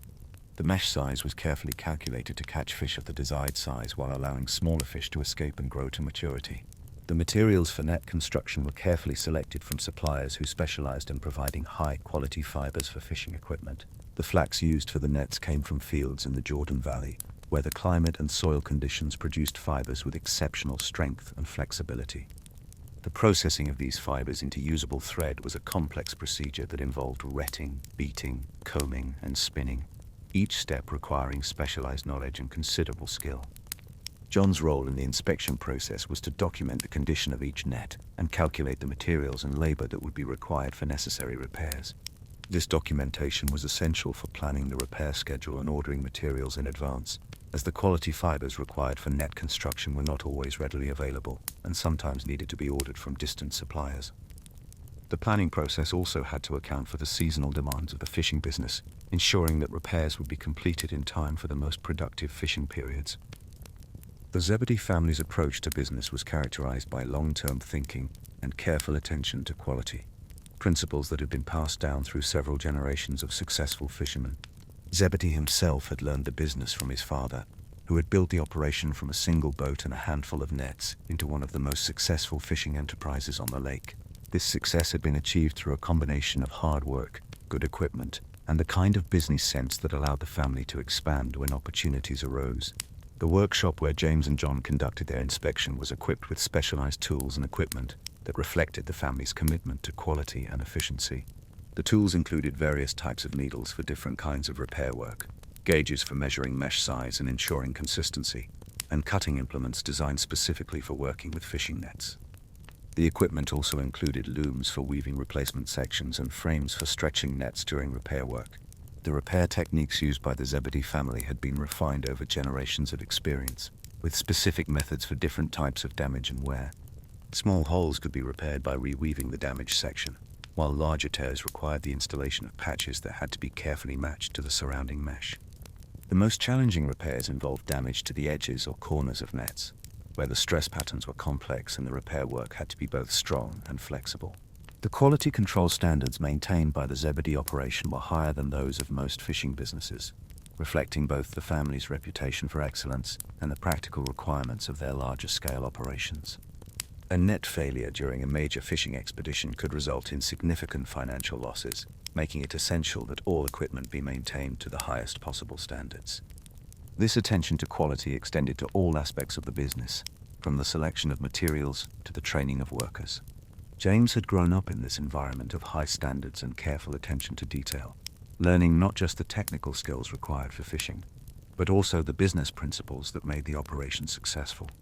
His education had included formal instruction in mathematics and record-keeping, skills that were essential for managing a complex business operation. He had also learned the diplomatic skills required for dealing with suppliers, customers, and the various officials who regulated commercial activities in the region. The relationship between James and John was characterized by both cooperation and competition, as they worked together toward common goals, while also establishing their individual identities within the family business. James, as the older brother, had been given more responsibility for the technical aspects of the operation, while John had developed expertise in the commercial and administrative functions. This division of labor was both practical and strategic, ensuring that the business could continue to function effectively, even if one of the brothers was unavailable. The morning's inspection work was interrupted by news of a teacher who had been drawing crowds near the harbor in Capernaum. The reports suggested that this teacher was different from the usual traveling preachers and philosophers who passed through the region, offering insights that were both practical and profound. James and John had heard similar reports before, but the consistency and enthusiasm of the accounts suggested that this might be worth investigating. The decision to suspend their work and investigate the teaching was not made lightly, as the net inspection was time-sensitive and important for the family's business operations. However, both brothers had been raised to value learning and new ideas, and their father had always encouraged them to seek out opportunities for intellectual and spiritual growth. The family's success had provided them with the financial security that allowed for such intellectual pursuits, a luxury that many fishing families could not afford. The walk from their hillside workshop to the harbour in Capernaum gave James and John time to discuss what they hoped to gain from the encounter with the teacher. Both brothers were well educated and intellectually curious, but they were also practical men who valued ideas that could be applied to real-world situations. They were not looking for abstract philosophical speculation, but rather for insights that might help them think about their lives and work in new ways. The crowd that had gathered around the teacher was impressive in both size and diversity, including people from various social and economic backgrounds who seemed genuinely engaged with whatever was being said. James and John positioned themselves where they could hear clearly, while also observing the reactions of other listeners, using their business experience to assess the credibility and effectiveness of the teacher's presentation. The teacher's appearance was unremarkable, but somehow compelling, suggesting someone who was comfortable with authority, but not concerned with impressing his audience. His clothing was simple but well made, indicating neither poverty nor wealth, but rather a practical approach to material possessions. His voice was clear and confident, carrying easily across the crowd without seeming forced or artificial. The content of the teaching was both familiar and revolutionary, using everyday activities and relationships as starting points for discussions about larger spiritual and ethical questions. The teacher talked about fishing, business, family relationships, and social responsibility in ways that were both practical and profound. He seemed to understand the complexities of living in a world where economic necessity often conflicted with moral ideals, but he also suggested that these conflicts were not insurmountable. As James and John listened, they found themselves thinking about their own situation and the responsibilities that came with their family's success and prominence in the community. The teacher's words seemed to challenge some of their assumptions about the relationship between material success and spiritual fulfillment, suggesting that true satisfaction might require a different kind of commitment than they had previously considered. The teaching style was unlike anything the brothers had encountered before, combining the authority of traditional religious instruction with the accessibility of practical wisdom. The teacher used parables and stories that drew on the everyday experiences of his listeners, making complex spiritual truths accessible to people who had little formal education. This approach was both effective and challenging, requiring listeners to think about familiar activities in entirely new ways.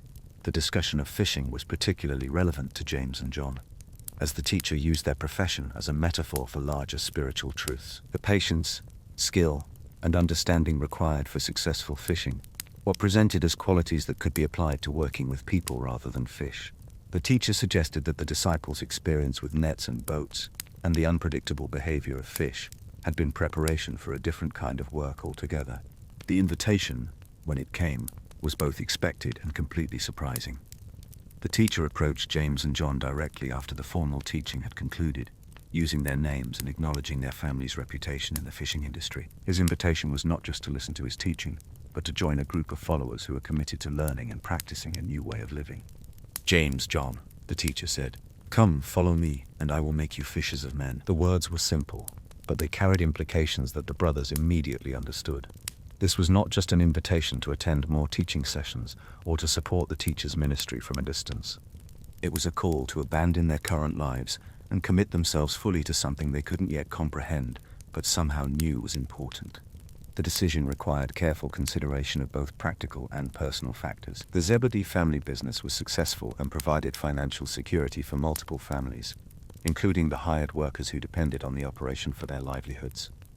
Leaving the business would mean abandoning not just their own prospects, but also their responsibilities to others who counted on them for employment and support.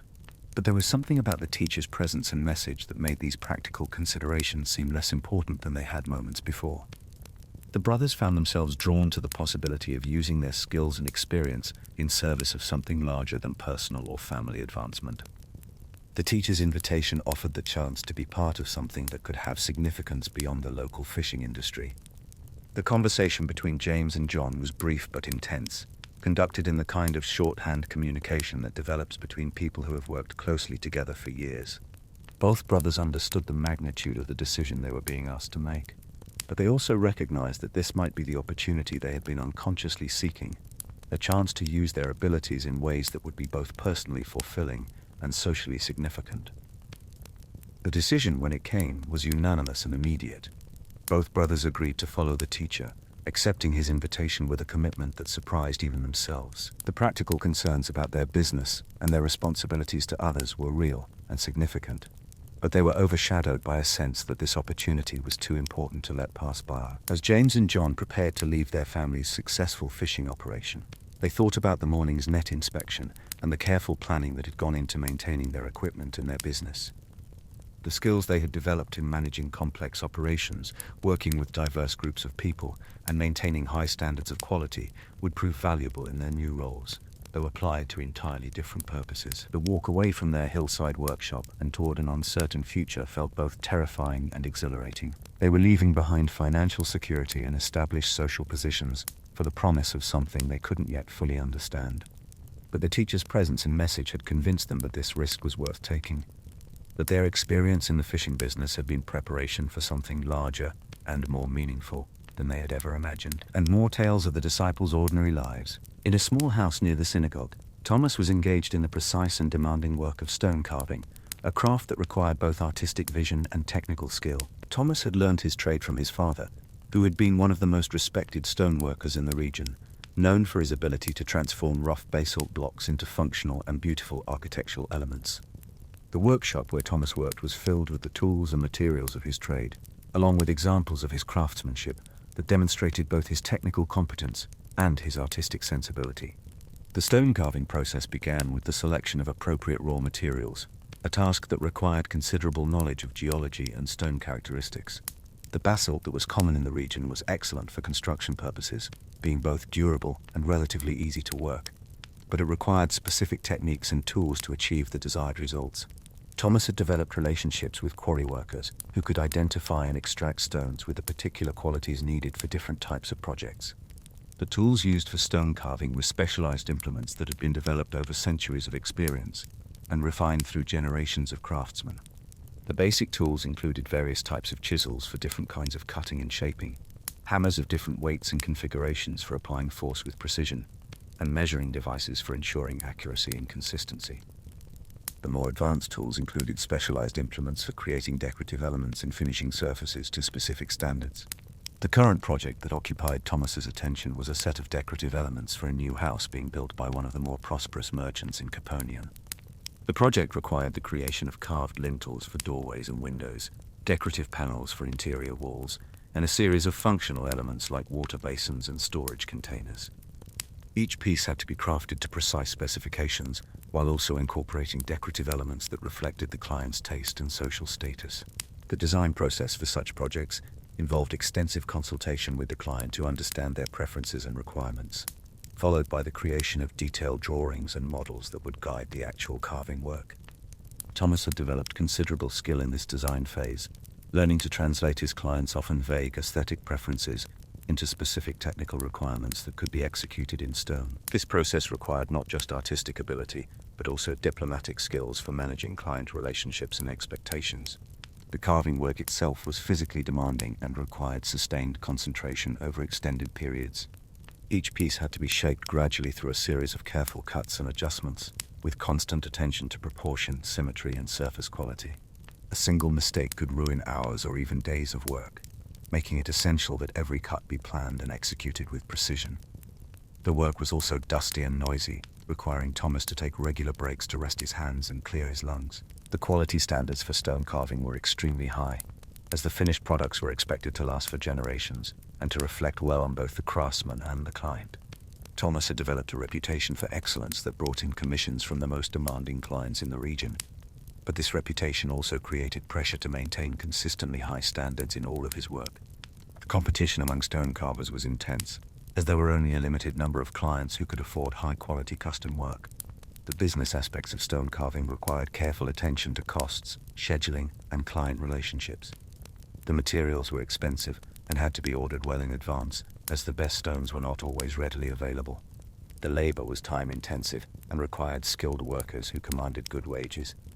The scheduling had to account for the seasonal variations in construction activity and the unpredictable delays that were common in building projects. Thomas had learned to manage these business challenges through careful planning and conservative estimates, building buffers into his schedules and budgets to account for the inevitable complications that arose in complex projects. He had also developed relationships with suppliers and subcontractors who could be relied upon to deliver quality materials and services on schedule. These relationships were essential for maintaining his reputation and ensuring the success of his projects. The artistic aspects of stone carving were what had originally attracted Thomas to the trade, as he had always been drawn to the challenge of creating beautiful and functional objects from raw materials. The process of transforming a rough block of stone into a finished piece that would be admired and used for generations was deeply satisfying, providing a sense of accomplishment that went beyond mere financial reward. The work also connected him to a long tradition of craftsmen who had been creating similar objects for thousands of years. The technical challenges of stone carving were constantly evolving as Thomas encountered new types of projects and client requirements. Each commission presented unique problems that required creative solutions and the development of new techniques. This constant learning and problem-solving kept the work interesting and challenging, preventing it from becoming routine or boring. The variety of projects also allowed Thomas to develop a broad range of skills and to establish himself as a versatile craftsman capable of handling diverse assignments. The social aspects of Thomas's work were complex, as his profession placed him in contact with people from various social and economic backgrounds. His clients were typically wealthy merchants, landowners, and officials who could afford custom stonework, while his suppliers and workers came from more modest backgrounds.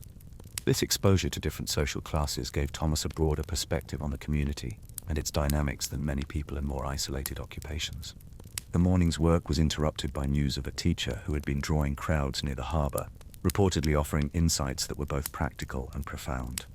Thomas had heard similar reports about various traveling teachers and preachers, but the consistency and enthusiasm of the accounts suggested that this might be worth investigating.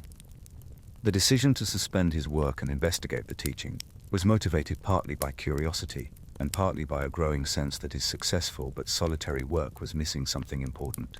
The walk from his workshop to the harbor gave Thomas time to think about what he hoped to gain from the encounter with the teacher. He was not looking for easy answers to complex questions, nor was he seeking validation for choices he had already made. Instead, he was hoping to find someone who could help him think about his life and work in new ways, perhaps offering perspectives that would help him understand the relationship between his craft and larger questions of meaning and purpose. The crowd that had gathered around the teacher was larger and more diverse than Thomas had expected, including people from various trades and social backgrounds who seemed genuinely engaged with whatever was being said. Thomas positioned himself where he could hear clearly, while also observing the reactions of other listeners, using his experience with clients to assess the credibility and effectiveness of the teacher's presentation. The teacher's appearance was unremarkable, but somehow compelling, suggesting someone who was comfortable with authority but not concerned with impressing his audience. His manner of speaking was direct and accessible, using everyday examples and familiar situations to illustrate larger points. The teaching style was different from what Thomas had experienced before, less formal than traditional religious instruction, but more substantive than typical marketplace rhetoric. The content of the teaching addressed questions that Thomas had been thinking about in his own life, particularly the relationship between work and meaning, between material success and spiritual fulfillment. The teacher talked about craftsmanship and creativity in ways that resonated with Thomas's own experience, suggesting that the skills and dedication required for excellent work were valuable not just for their practical results, but also for their spiritual significance. As Thomas listened, he found himself thinking about his own approach to his craft and the satisfaction he derived from creating beautiful and functional objects. The teacher's words seemed to suggest that this satisfaction was not just personal, but connected to larger purposes that Thomas had never fully considered. The idea that his work might be preparation for something more significant was both intriguing and challenging. The teaching continued with discussions of doubt and certainty, faith and evidence, questions that were particularly relevant to someone like Thomas who approached problems with a craftsman's attention to detail and evidence. The teacher acknowledged the importance of careful observation in testing, but also suggested that some truths could only be understood through experience rather than analysis. This balance between skepticism and faith was something that Thomas found both intellectually honest and practically useful. The invitation, when it came, was both expected and completely surprising. The teacher approached Thomas directly after the formal teaching had concluded, using his name and acknowledging his reputation as a skilled craftsman. The invitation was not just to listen to more teaching, but to join a group of followers who were committed to learning and practicing a new way of living. "Thomas," the teacher said, "your skills in shaping stone have prepared you for shaping lives. Come, follow me." The words connected directly to Thomas's experience and interests, suggesting that his years of learning to work with difficult materials and create lasting beauty had been preparation for something larger. The invitation was presented as an opportunity to use his skills and experience in service of goals that would be both personally fulfilling and socially beneficial. Thomas's response was characteristically thoughtful and questioning, as he wanted to understand exactly what such a commitment would involve and how it would differ from his current life. The teacher's answers were honest about the uncertainties and challenges involved, but also compelling in their vision of possibilities that Thomas had never considered. The discussion was both practical and philosophical, addressing Thomas's concerns while also challenging him to think beyond his current assumptions. The decision, when it came, was based on Thomas's assessment that the teacher's invitation offered the possibility of using his skills and experience in ways that would be more meaningful than his current work, despite its success and satisfaction. The commitment required abandoning financial security and professional status for an uncertain future, but it also offered the chance to be part of something that could have significance beyond individual achievement. As Thomas prepared to leave his workshop and the projects that represented years of careful work, he felt a mixture of excitement and apprehension. The practical concerns about his future were real and significant, but they were overshadowed by a sense that he was finally moving towards something that would allow him to use his abilities in ways that were both personally satisfying and socially important. The walk away from his workshop and toward an uncertain future felt like the beginning of an entirely new chapter in Thomas's life. He was leaving behind professional success and financial security for the promise of something he couldn't yet fully understand. But the teacher's presence and message had convinced him that this risk was worth taking, that his skills in working with stone and creating lasting beauty had been preparation for something larger and more meaningful than he had ever imagined. And more stories of the disciples' daily lives before their transformation. In the merchant quarter of Bethsaida, Philip was engaged in the complex process of negotiating a trade agreement with a supplier from Damascus, a transaction that required not just commercial acumen, but also diplomatic skills and cultural sensitivity. Philip's family had built their business on the foundation of long-distance trade, importing goods from distant regions and distributing them throughout the communities around the Sea of Galilee. This type of commerce required extensive knowledge of markets, transportation systems, and the political and economic conditions that affected trade routes. The negotiation process was taking place in the family's warehouse, a substantial building that served both as storage facility and as a meeting place for conducting business with suppliers and customers. The warehouse was strategically located near the harbor, allowing for easy transfer of goods between boats and storage areas, and was designed with security features that protected valuable merchandise from theft and weather damage. The building also included office space where records were kept and business correspondence was conducted. Philip's approach to negotiation was characterized by careful preparation and attention to detail, qualities that had been developed through years of experience in the family business. Before entering into any significant transaction, he would research market conditions, assess the reliability of potential partners, and develop detailed plans for transportation and distribution. This preparation was essential for success in long-distance trade, where mistakes could result in significant financial losses and damaged business relationships. The goods being discussed in the current negotiation included spices, textiles, and metalwork from Damascus, products that were highly valued in the local markets but difficult to obtain through other sources. The spices included cinnamon, cardamom, and other exotic seasonings that were used both for cooking and for medicinal purposes. The textiles were fine fabrics woven from silk and other luxury materials that were popular among wealthy customers. The metalwork included tools, weapons, and decorative objects crafted by skilled artisans. The transportation arrangements for such goods were complex and required careful coordination with various intermediaries who controlled different segments of the trade routes.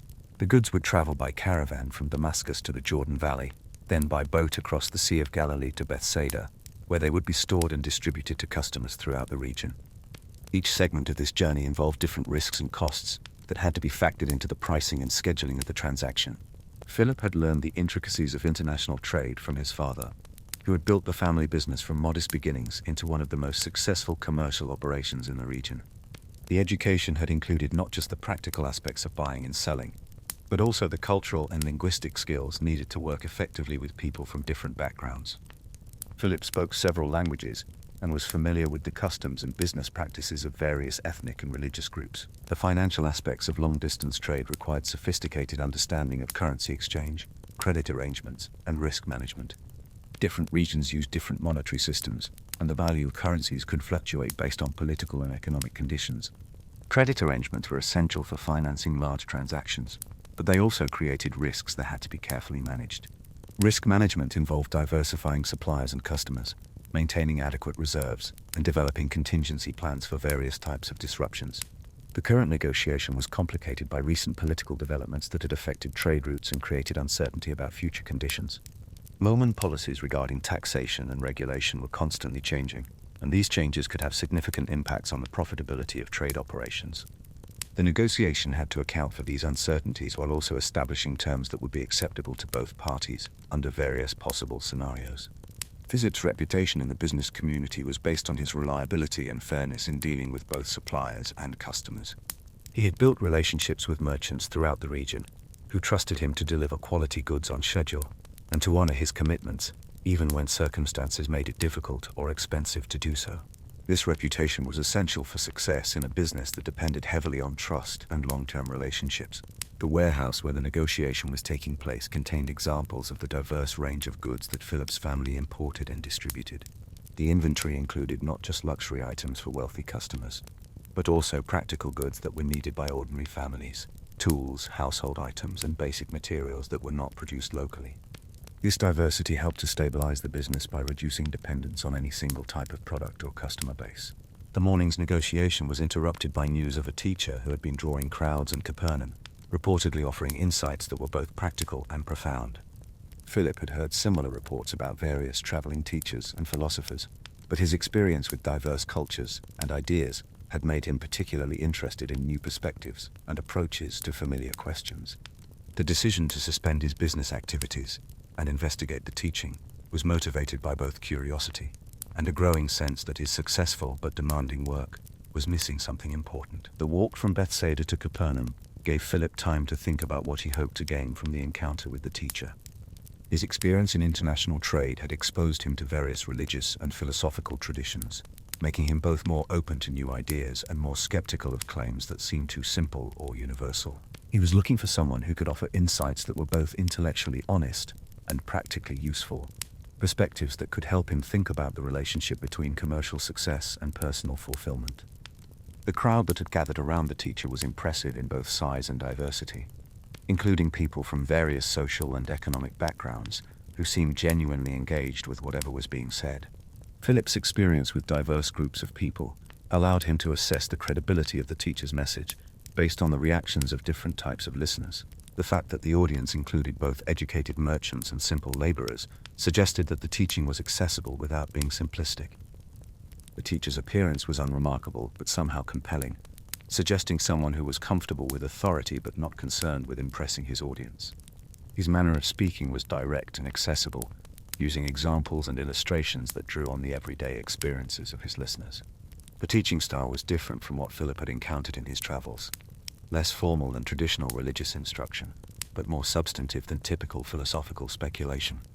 The content of the teaching addressed questions that Philip had been thinking about in his own life, particularly the relationship between material success and spiritual fulfillment, between individual achievement and social responsibility. The teacher talked about wealth, trade, and business relationships in ways that were both practical and profound, acknowledging the importance of commercial activity while also challenging some of the assumptions that typically guided business decisions. As Philip listened, he found himself thinking about his own approach to business and the satisfaction he derived from successful transactions and profitable operations. The teacher's words seemed to suggest that this satisfaction was incomplete without a larger sense of purpose that went beyond personal or family advancement. The idea that his skills in negotiation and relationship building might be preparation for something more significant was both intriguing and challenging. The teaching continued with discussions of calling and purpose, service and leadership, questions that were particularly relevant to someone like Philip, who had been successful in business, but was beginning to question whether commercial achievement was sufficient for a meaningful life. The teacher suggested that true fulfillment came not from accumulating wealth or status, but from using one's abilities in service of others, and in pursuit of goals that transcended individual interests. The invitation, when it came, was both expected and completely surprising. The teacher approached Philip directly after the formal teaching had concluded, using his name and acknowledging his reputation in the business community. The invitation was not just to listen to more teaching, but to join a group of followers who were committed to learning and practicing a new way of living. "Philip," the teacher said, "your experience in bringing people together from different backgrounds has prepared you for a different kind of work. Come, follow me." The words connected directly to Philip's experience and interests, suggesting that his years of learning to work with diverse groups of people and to build relationships across cultural and economic boundaries had been preparation for something larger. The invitation was presented as an opportunity to use his skills and experience in service of goals that would be both personally fulfilling and socially beneficial. Philip's response was immediate and enthusiastic, as he recognized in the teacher's invitation the possibility of using his abilities in ways that would be more meaningful than his current work, despite its success and profitability. The commitment required abandoning financial security and professional status for an uncertain future, but it also offered the chance to be part of something that could have significance beyond individual achievement. As Philip prepared to leave his family's successful trading operation, he thought about the morning's negotiation and the careful planning that had gone into building relationships with suppliers and customers throughout the region.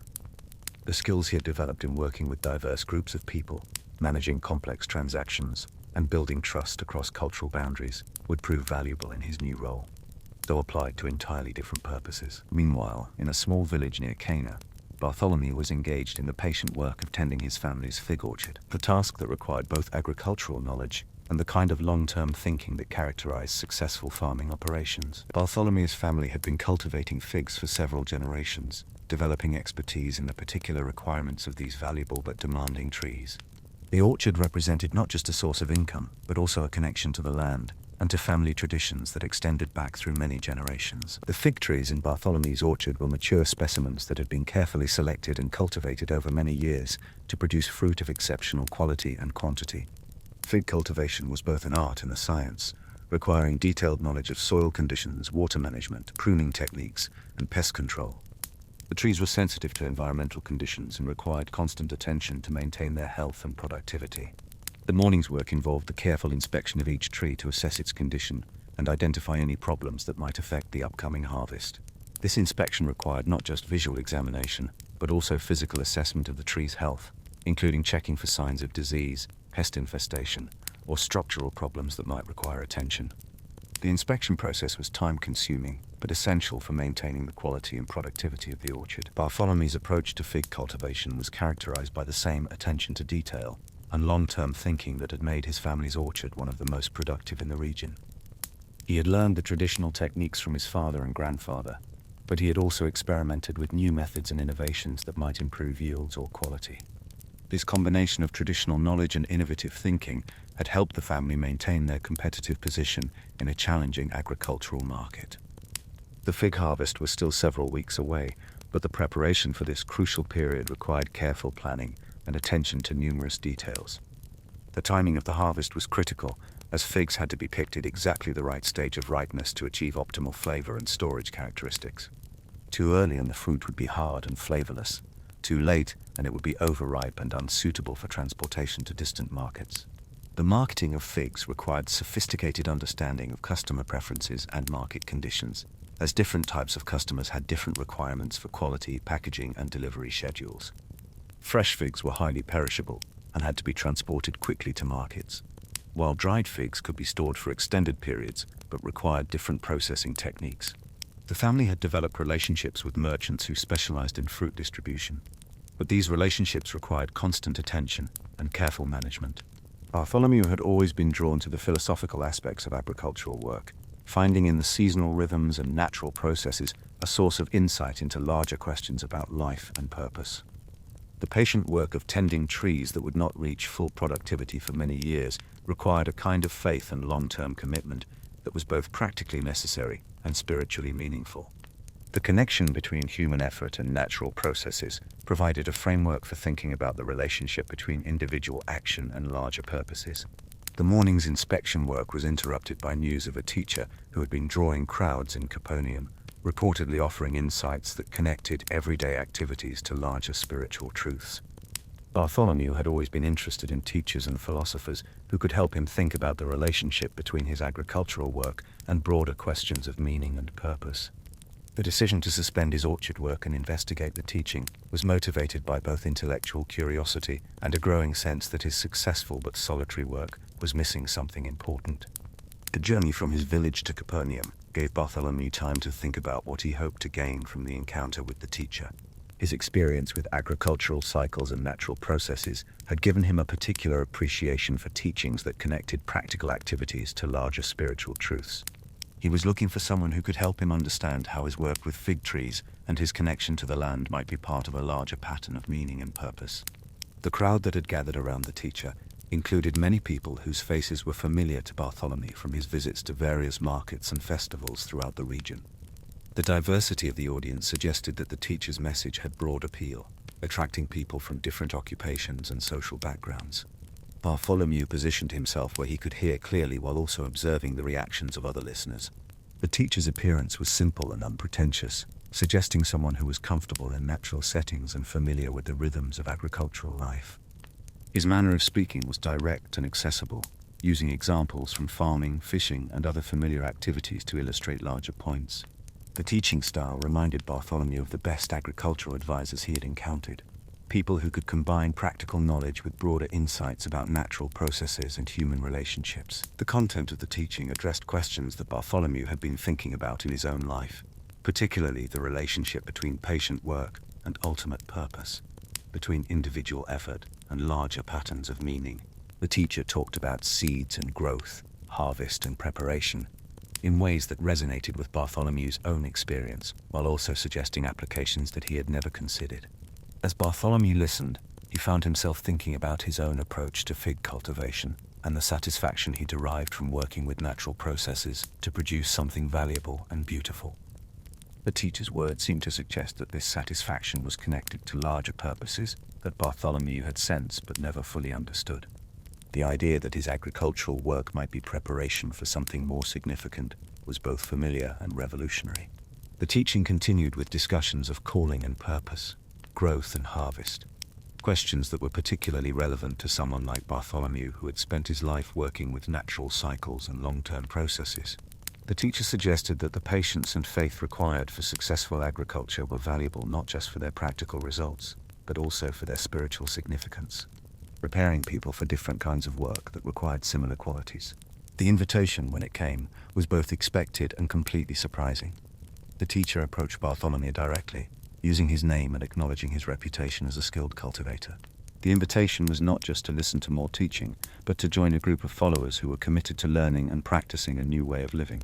"Bartholomew," the teacher said, "your work with fig trees has taught you about patience and faith. Come, follow me and learn about a different kind of cultivation."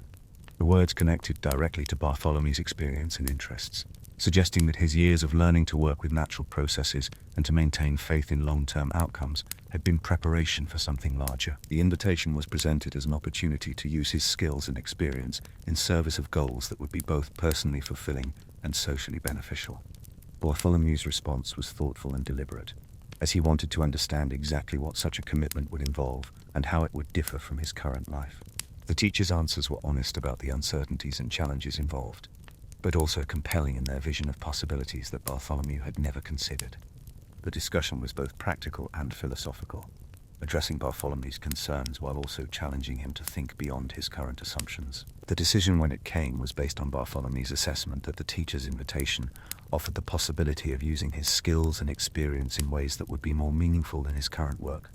Despite its success and satisfaction, the commitment required abandoning the security of his family's established agricultural operation for an uncertain future, but it also offered the chance to be part of something that could have significance beyond individual achievement. As Bartholomew prepared to leave his fig orchard and the trees that represented years of careful cultivation, he felt a mixture of excitement and apprehension. The practical concerns about his future were real and significant, but they were overshadowed by a sense that he was finally moving towards something that would allow him to use his abilities in ways that were both personally satisfying and socially important. The walk away from his orchard and toward an uncertain future felt like the beginning of an entirely new chapter in Bartholomew's life. He was leaving behind agricultural success and financial security for the promise of something he couldn't yet fully understand.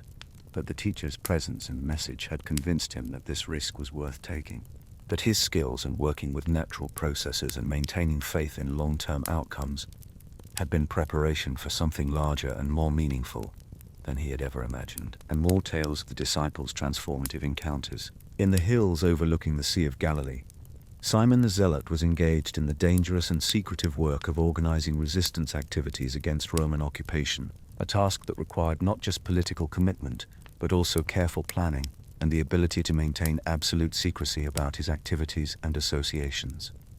Simon's involvement with the Zealot movement had begun several years earlier, motivated by a combination of religious conviction and political outrage at the foreign domination of his homeland. The Zealot movement was a complex network of individuals and groups who shared a commitment to ending Roman rule through various means, ranging from passive resistance and civil disobedience to more active forms of opposition that sometimes involved violence. The movement drew its membership from various social and economic backgrounds, united by their shared belief that foreign occupation was incompatible with their religious and cultural identity as Jews. The organization was necessarily secretive, as Roman authorities dealt harshly with any form of organized resistance. Simon's role in the movement involved coordinating activities between different cells and groups, a responsibility that required him to maintain contact with resistance members throughout the region, while avoiding detection by Roman authorities in their local collaborators. This work demanded exceptional skills in communication, planning, and risk assessment, as a single mistake could result in arrest, imprisonment, or execution for himself and his associates. The meeting that occupied Simon's attention this particular morning was taking place in a cave system that had been used by resistance members for several years as a secure location for planning and coordination activities. The caves were located in a remote area that was difficult to access and easy to defend, with multiple entrances and escape routes that would allow participants to disperse quickly if the meeting were discovered by hostile forces. The location had been carefully chosen and prepared with supplies and equipment that would support extended use. The participants in the meeting represented various factions within the broader resistance movement, each with their own perspectives on strategy and tactics. Some favored immediate and direct action against Roman installations and personnel, while others advocated for longer-term approaches that would build broader popular support before attempting major operations. The differences in approach sometimes led to heated discussions and disagreements that had to be carefully managed to maintain unity within the movement. Simon's approach to resistance work was characterized by careful planning and attention to security, qualities that had made him a trusted coordinator despite his relatively young age. He had learned through experience that successful resistance required not just courage and commitment, but also discipline and the ability to think strategically about long-term goals rather than just immediate opportunities for action. This perspective sometimes put him at odds with more impulsive members of the movement, who favored immediate action over careful planning.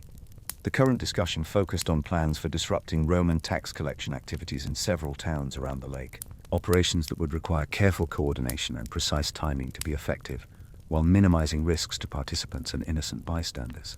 The tax collection system was a particularly attractive target for resistance activities, because it was both a symbol of foreign domination and a practical source of revenue that supported the occupation. Successful disruption of tax collection could have both symbolic and practical benefits for the resistance cause. The planning process involved detailed analysis of Roman security procedures, identification of vulnerable points in the tax collection system, and development of contingency plans for various possible complications. The participants had to consider not just the immediate tactical requirements of their operations, but also the broader strategic implications of their actions and the potential responses from Roman authorities. The planning was complicated by the need to maintain absolute secrecy while also coordinating activities among multiple groups. Simon's reputation within the resistance movement was based on his reliability and his ability to maintain security while also achieving operational objectives. He had participated in several successful operations that had disrupted Roman activities without resulting in casualties among resistance members or innocent civilians. This track record had earned him the trust of other resistance leaders and had led to his current role as a coordinator for activities throughout the region. The morning's meeting was interrupted by news of a teacher who had been drawing crowds in Capernaum, reportedly offering a message that addressed questions of justice, oppression, and the possibility of transformation. Simon had heard similar reports about various traveling teachers and preachers, but his experience with political movements had made him particularly interested in anyone who might be offering new approaches to the problems of foreign domination and social injustice. The decision to suspend resistance activities and investigate the teaching was not made lightly, as the security requirements of the movement made it dangerous for members to appear in public gatherings where they might be observed by Roman authorities or their collaborators. However, Simon's curiosity about the teacher's message and his growing sense that violent resistance might not be the only path to meaningful change motivated him to take the risk of attending the public gathering. The journey from the cave meeting location to Capernaum required careful attention to security procedures, as Simon had to avoid being seen by anyone who might recognize him or report his movements to Roman authorities. The route he chose took him through remote areas and avoided the main roads where Roman patrols were most likely to be encountered. The journey also gave him time to think about what he hoped to gain from the encounter with the teacher. The crowd that had gathered around the teacher was larger and more diverse than Simon had expected, including people from various social and economic backgrounds who seemed genuinely engaged with whatever was being said. Simon's experience with political movements had taught him to assess the credibility of speakers based on their ability to attract and hold the attention of diverse audiences, and this teacher seemed to have that quality in abundance. The teacher's appearance was unremarkable but somehow compelling, suggesting someone who was comfortable with authority but not concerned with impressing his audience. His manner of speaking was direct and accessible, using examples and illustrations that drew on the everyday experiences of his listeners. The teaching style was different from what Simon had encountered in political meetings, less confrontational than typical resistance rhetoric, but more substantive than typical religious instruction. The content of the teaching addressed questions that Simon had been wrestling with in his own life, particularly the relationship between justice and violence, between resistance and transformation. The teacher talked about oppression and liberation, power and service, in ways that were both challenging and hopeful. He seemed to understand the anger and frustration that motivated resistance movements, but he also suggested that there might be more effective ways to achieve meaningful change. As Simon listened, he found himself thinking about his own involvement in the resistance movement and the satisfaction he derived from working against injustice and oppression. The teacher's words seemed to suggest that this commitment to justice was valuable and important, but that the methods typically used by resistance movements might not be the most effective ways to achieve lasting change. The idea that his passion for justice might be redirected toward different kinds of action was both intriguing and challenging. The teaching continued with discussions of power and authority, service and leadership, questions that were particularly relevant to someone like Simon, who had been involved in efforts to challenge existing power structures. The teacher suggested that true power came not from the ability to force others to comply with your will, but from the willingness to serve others and to work for their benefit rather than your own. This perspective was radically different from the approaches typically used by both resistance movements and occupying forces. The invitation, when it came, was both expected and completely surprising. The teacher approached Simon directly after the formal teaching had concluded, using his name and acknowledging his reputation as someone who was committed to justice and change.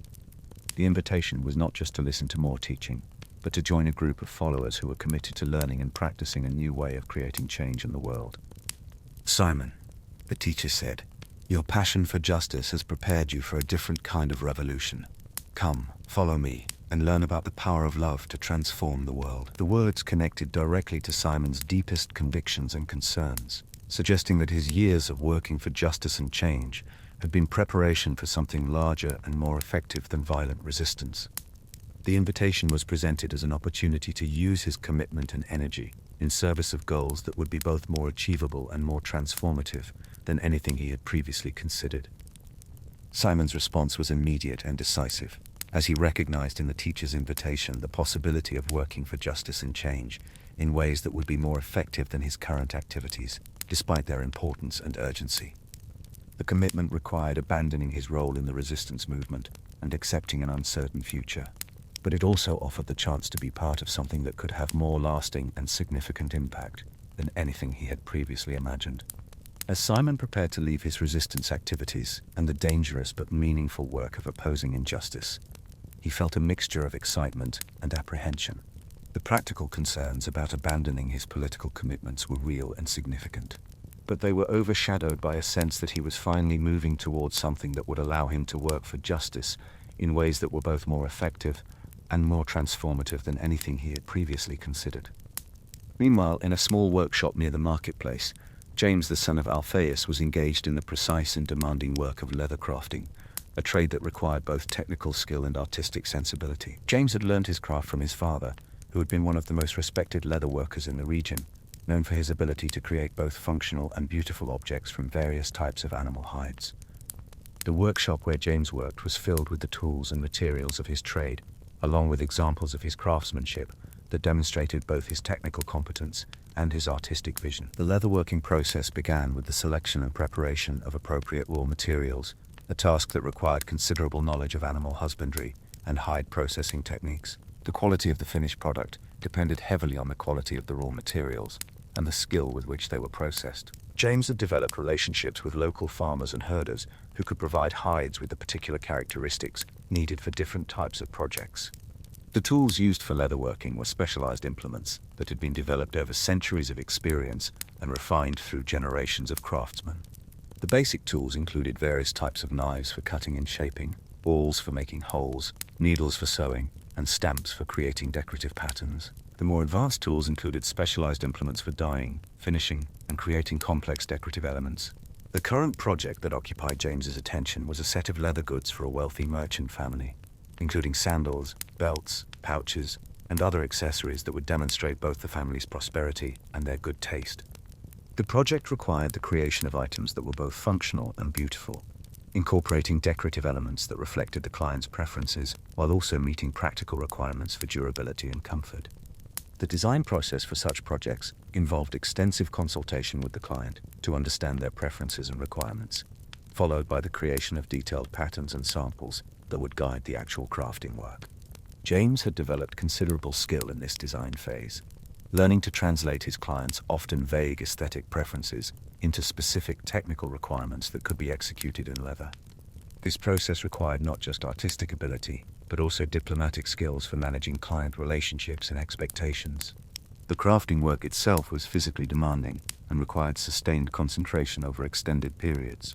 Each piece had to be shaped gradually through a series of careful cuts and adjustments, with constant attention to proportion, symmetry, and surface quality. A single mistake could ruin hours or even days of work, making it essential that every cut and stitch be planned and executed with precision. The work was also detailed and intricate, requiring James to maintain focus and attention for extended periods. The quality standards for leatherworking were extremely high, as the finished products were expected to last for years and to reflect well on both the craftsman and the client.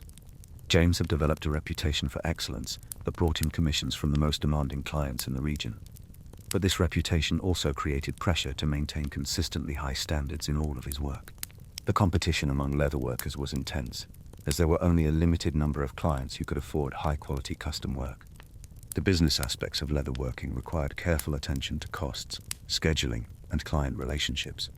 The materials were expensive and had to be ordered well in advance, as the best hides were not always readily available. The labor was time-intensive and required skilled techniques that had taken years to master. The scheduling had to account for the seasonal variations in hide availability and the unpredictable delays that were common in custom crafting projects. James had learned to manage these business challenges through careful planning and conservative estimates, building buffers into his schedules and budgets to account for the inevitable complications that arose in complex projects. He had also developed relationships with suppliers and other craftsmen who could be relied upon to deliver quality materials and services on schedule. These relationships were essential for maintaining his reputation and ensuring the success of his projects. The artistic aspects of leatherworking were what had originally attracted James to the trade, as he had always been drawn to the challenge of creating beautiful and functional objects from raw materials. The process of transforming rough hides into finished pieces that would be admired and used for years was deeply satisfying, providing a sense of accomplishment that went beyond mere financial reward. The work also connected him to a long tradition of craftsmen who had been creating similar objects for thousands of years.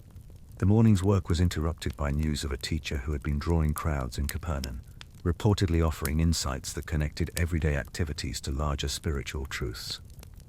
James had always been interested in teachers who could help him think about the relationship between his craft and broader questions of meaning and purpose.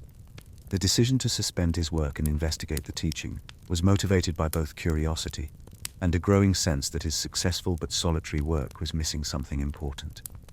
The walk from his workshop to Capernaum gave James time to think about what he hoped to gain from the encounter with the teacher. His experience with leatherworking had taught him to appreciate the value of patience, precision, and attention to detail. qualities that he sensed might be relevant to other kinds of work as well. He was looking for someone who could help him understand how his craft skills might be connected to larger purposes and meanings. The crowd that had gathered around the teacher included many people whose faces were familiar to James from his business dealings throughout the region. The diversity of the audience suggested that the teacher's message had broad appeal, attracting people from different occupations and social backgrounds. James positioned himself where he could hear clearly, while also observing the reactions of other listeners. The teacher's appearance was simple and practical, suggesting someone who was familiar with manual work and understood the challenges and satisfactions of creating useful objects. His manner of speaking was direct and accessible, using examples from various crafts and trades to illustrate larger points about work, purpose, and meaning. The teaching style reminded James of the best master craftsmen he had encountered, people who could combine technical knowledge with broader insights about the relationship between work and life. The content of the teaching addressed questions that James had been thinking about in his own life, particularly the relationship between individual craftsmanship and larger purposes, between personal skill and social contribution. The teacher talked about work and service, creation and transformation, in ways that resonated with James's own experience, while also suggesting applications that he had never considered. As James listened, he found himself thinking about his own approach to leatherworking and the satisfaction he derived from creating beautiful and functional objects. The teacher's words seemed to suggest that this satisfaction was connected to larger purposes that James had sensed but never fully understood. The idea that his craft skills might be preparation for something more significant was both familiar and revolutionary. The invitation, when it came, was both expected and completely surprising. The teacher approached James directly, using his name and acknowledging his reputation as a skilled craftsman. The invitation was not just to listen to more teaching, but to join a group of followers who were committed to learning and practicing a new way of living and working. "James," the teacher said, "your skill in working with leather has taught you about transformation and patience. Come, follow me and learn about a different kind of craftsmanship." The words connected directly to James's experience and interests, suggesting that his years of learning to transform raw materials into beautiful and useful objects had been preparation for something larger. The invitation was presented as an opportunity to use his skills and experience in service of goals that would be both personally fulfilling and socially beneficial. James's response was thoughtful and deliberate, as he wanted to understand exactly what such a commitment would involve and how it would differ from his current life. The teacher's answers were honest about the uncertainties and challenges involved, but also compelling in their vision of possibilities that James had never considered. The discussion was both practical and philosophical, addressing James's concerns while also challenging him to think beyond his current assumptions.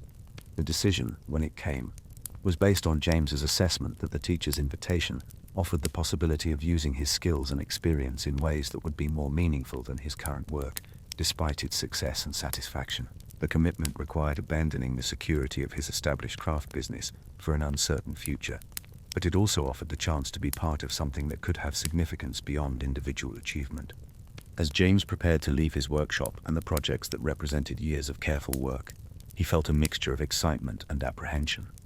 The practical concerns about his future were real and significant, but they were overshadowed by a sense that he was finally moving towards something that would allow him to use his abilities in ways that were both personally satisfying and socially important. The walk away from his workshop and toward an uncertain future felt like the beginning of an entirely new chapter in James's life. He was leaving behind professional success and financial security for the promise of something he couldn't yet fully understand. But the teacher's presence and message had convinced him that this risk was worth taking, that his skills in working with leather and creating lasting beauty had been preparation for something larger and more meaningful than he had ever imagined. And so it was that each of the disciples, in their own time and in their own way, encountered the teacher who would transform their understanding of work, purpose, and meaning. The familiar activities of their daily lives, fishing, tax collecting, stone carving, trading, farming, resistance work, and craftsmanship, had all been preparation for something larger than they had ever imagined. The skills they had developed, the relationships they had built, the challenges they had faced, all of it had been leading toward this moment, when everything familiar would be left behind, for the promise of something extraordinary. The morning that had begun with routine tasks and ordinary concerns had somehow transformed into the beginning of an entirely new kind of life. The disciples could not yet see where this path would lead, but they were certain it would be more interesting and more meaningful than anything they could have imagined while going about their familiar routines. The nets and tools and workshops they left behind would be replaced by something far more challenging and infinitely more rewarding than anything they had previously known. Tales of transformation and calling